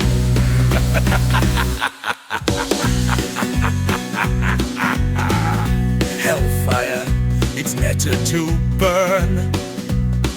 There's nothing as boring, I have learned. As a chaste life, pious and staid, life's more fun with the devil's aid. To debauch and defile, yes, gentlemen, I think to the Hellfire Club we drink. Hellfire, hellfire, hellfire, hellfire, an orgy of sin, a delectable feast.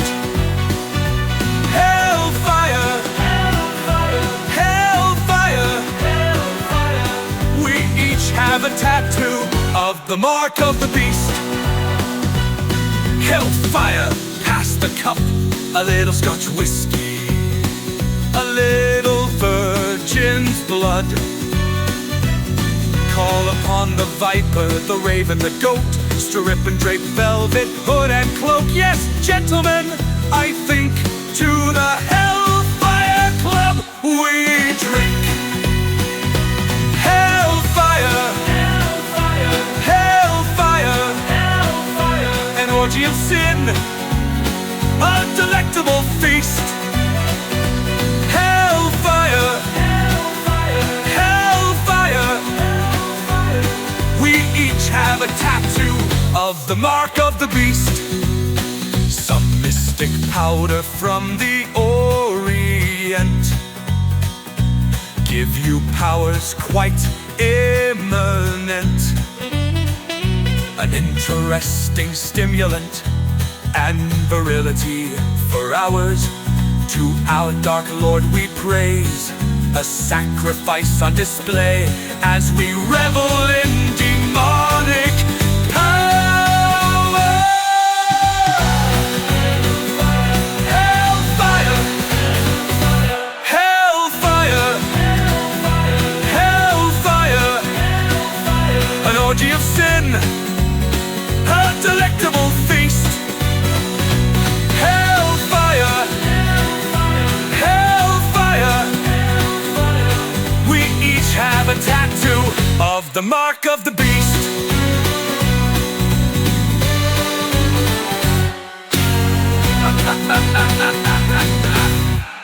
Lynn, I think to the Hellfire Club we drink. Hellfire, hellfire, hellfire, hellfire, an orgy of sin, a delectable feast. Hellfire, hellfire, hellfire, hellfire, we each have a tattoo of the mark of the beast.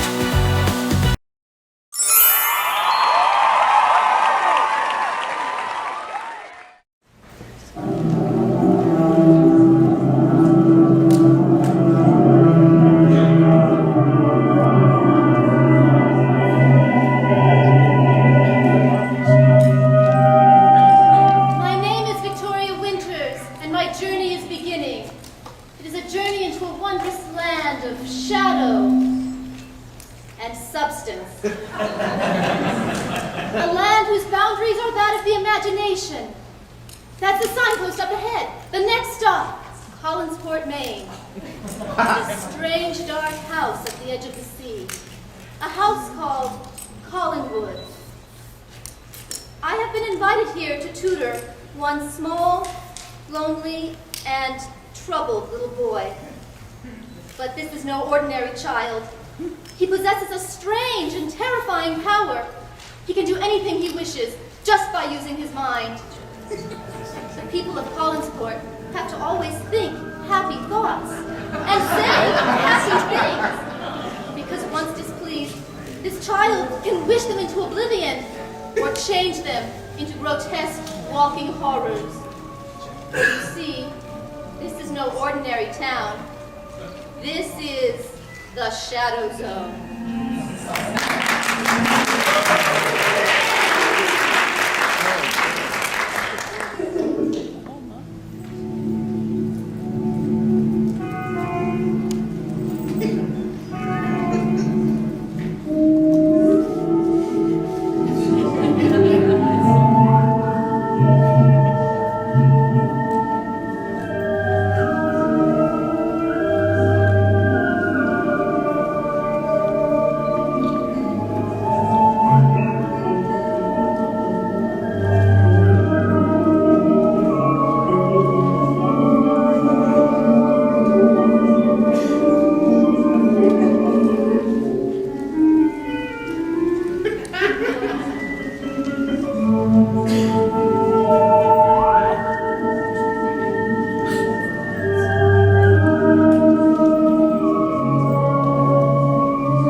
Oh, everybody thinks so.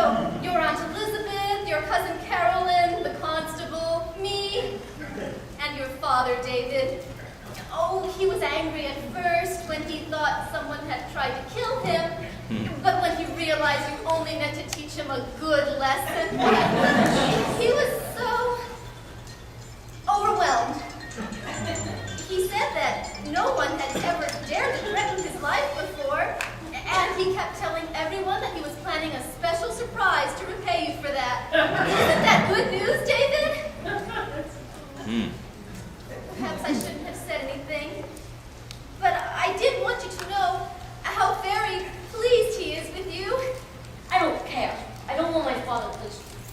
If I could go back, I wouldn't have any seconds. I wouldn't let the car swerve away from the cliff just now. I'd make sure to go off the edge and crash into the rock below.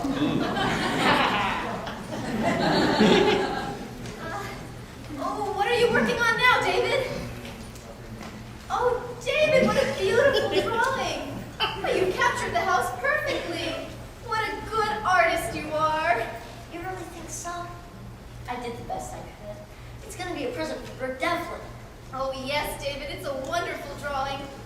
In fact, I took a peek at it earlier, before you added the finishing touches, and I thought it was so good that I took it downstairs to show the rest of your family. Your father said that... My father saw it? Oh, yes, David! David! Oh, David, what are you doing? It's my drawing. I can do whatever I want to it. Yes, you're right. It's good that you tore it up. It's my drawing, not yours. You have no right to steal it from mine.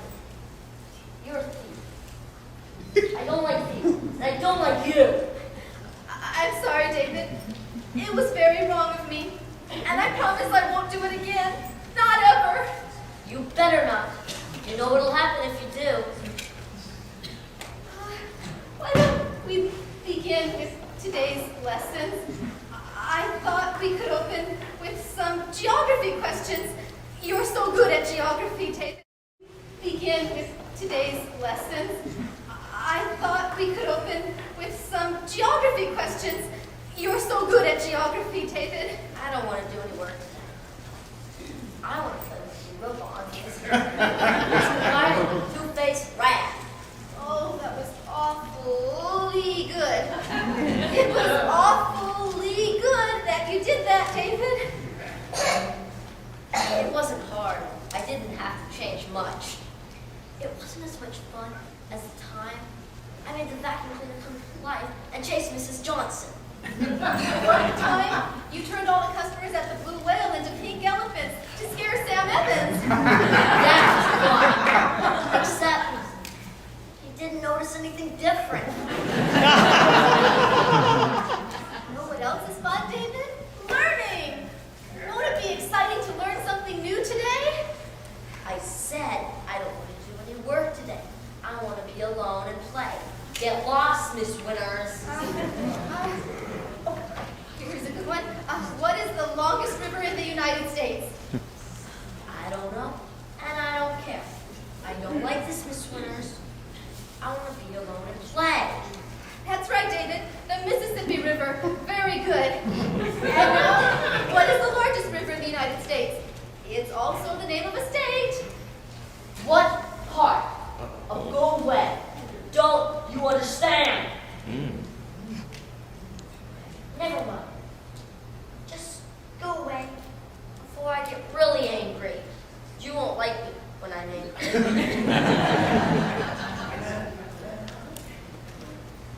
Now, Miss Winners. 1, 2, 3.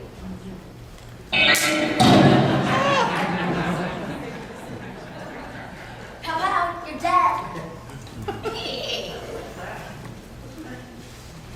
Liz! Oh, Liz! Where are you? I want to show you these military school brochures. Oh, Liz!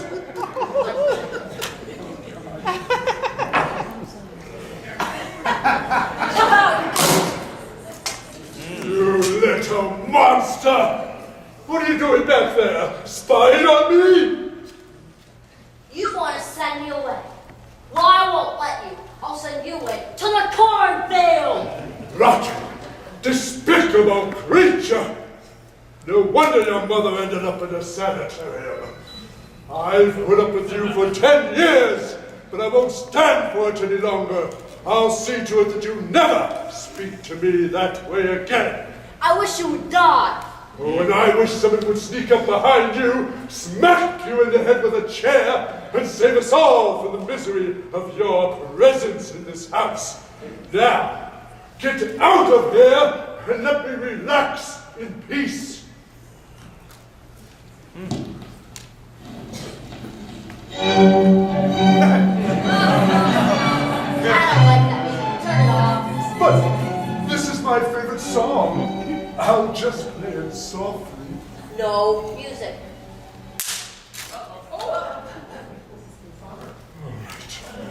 Have it your way. I'm going to have a drink. I don't like it when people drink. This is the last straw. You may think you can tell me where to go, but you may not tell me whether I am free to drink. Ah! The pain! The pain! What is happening to me? You little monster!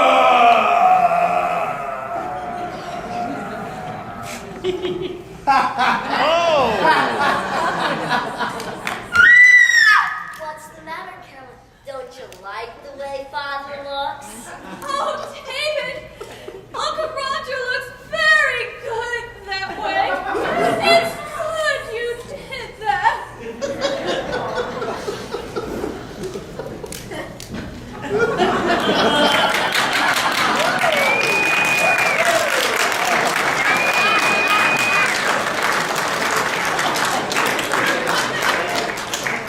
The time is 1966, parallel time, and the place is a little fishing village known as Collinsport, Maine. You've just been introduced to one of our very special citizens, David Collins, the little monster, as his father used to call him. As you can see, Roger won't be saying a word against David anymore. The changes in Roger will become just one more legend of Collinwood. The widows will continue to wail. The family will continue to deal with young, capricious, dangerous little David. What you've just seen is just another day at Collinwood, the house of dark shadows. Just another day in the shadow zone.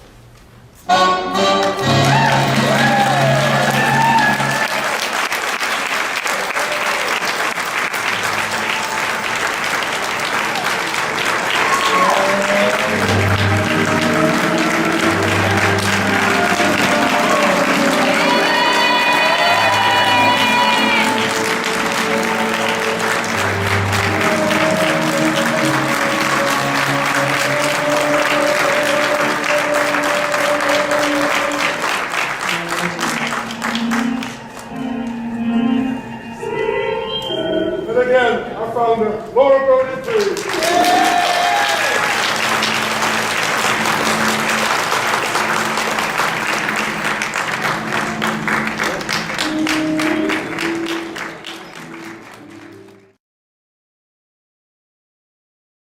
You'll be mine in time, I guarantee. How could you reject me, mon chéri? I wanted to be respectable, but all I got was sin. But you'll find out that Angelique will. Use those magic hands, magic man. You've got a special power no one understands. Well, perhaps this one does, and wants more of your warlock love. In a cloud of black smoke you came to me, frightened at first though I gave in. You brought me down to my knees with your black arts and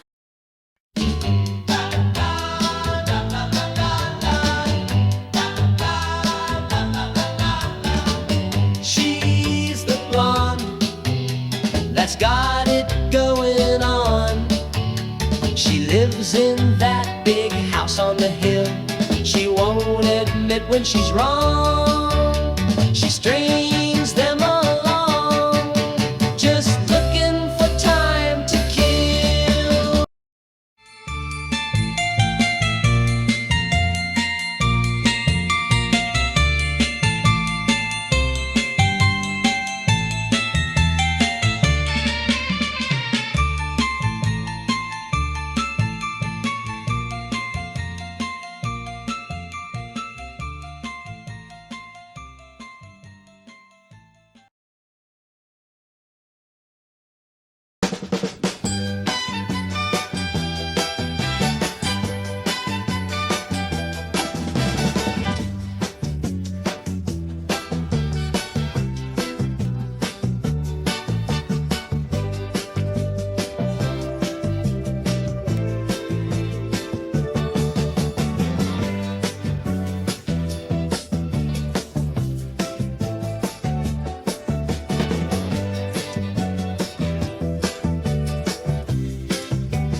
The Back Room at the Blue Whale is a Dark Shadows podcast.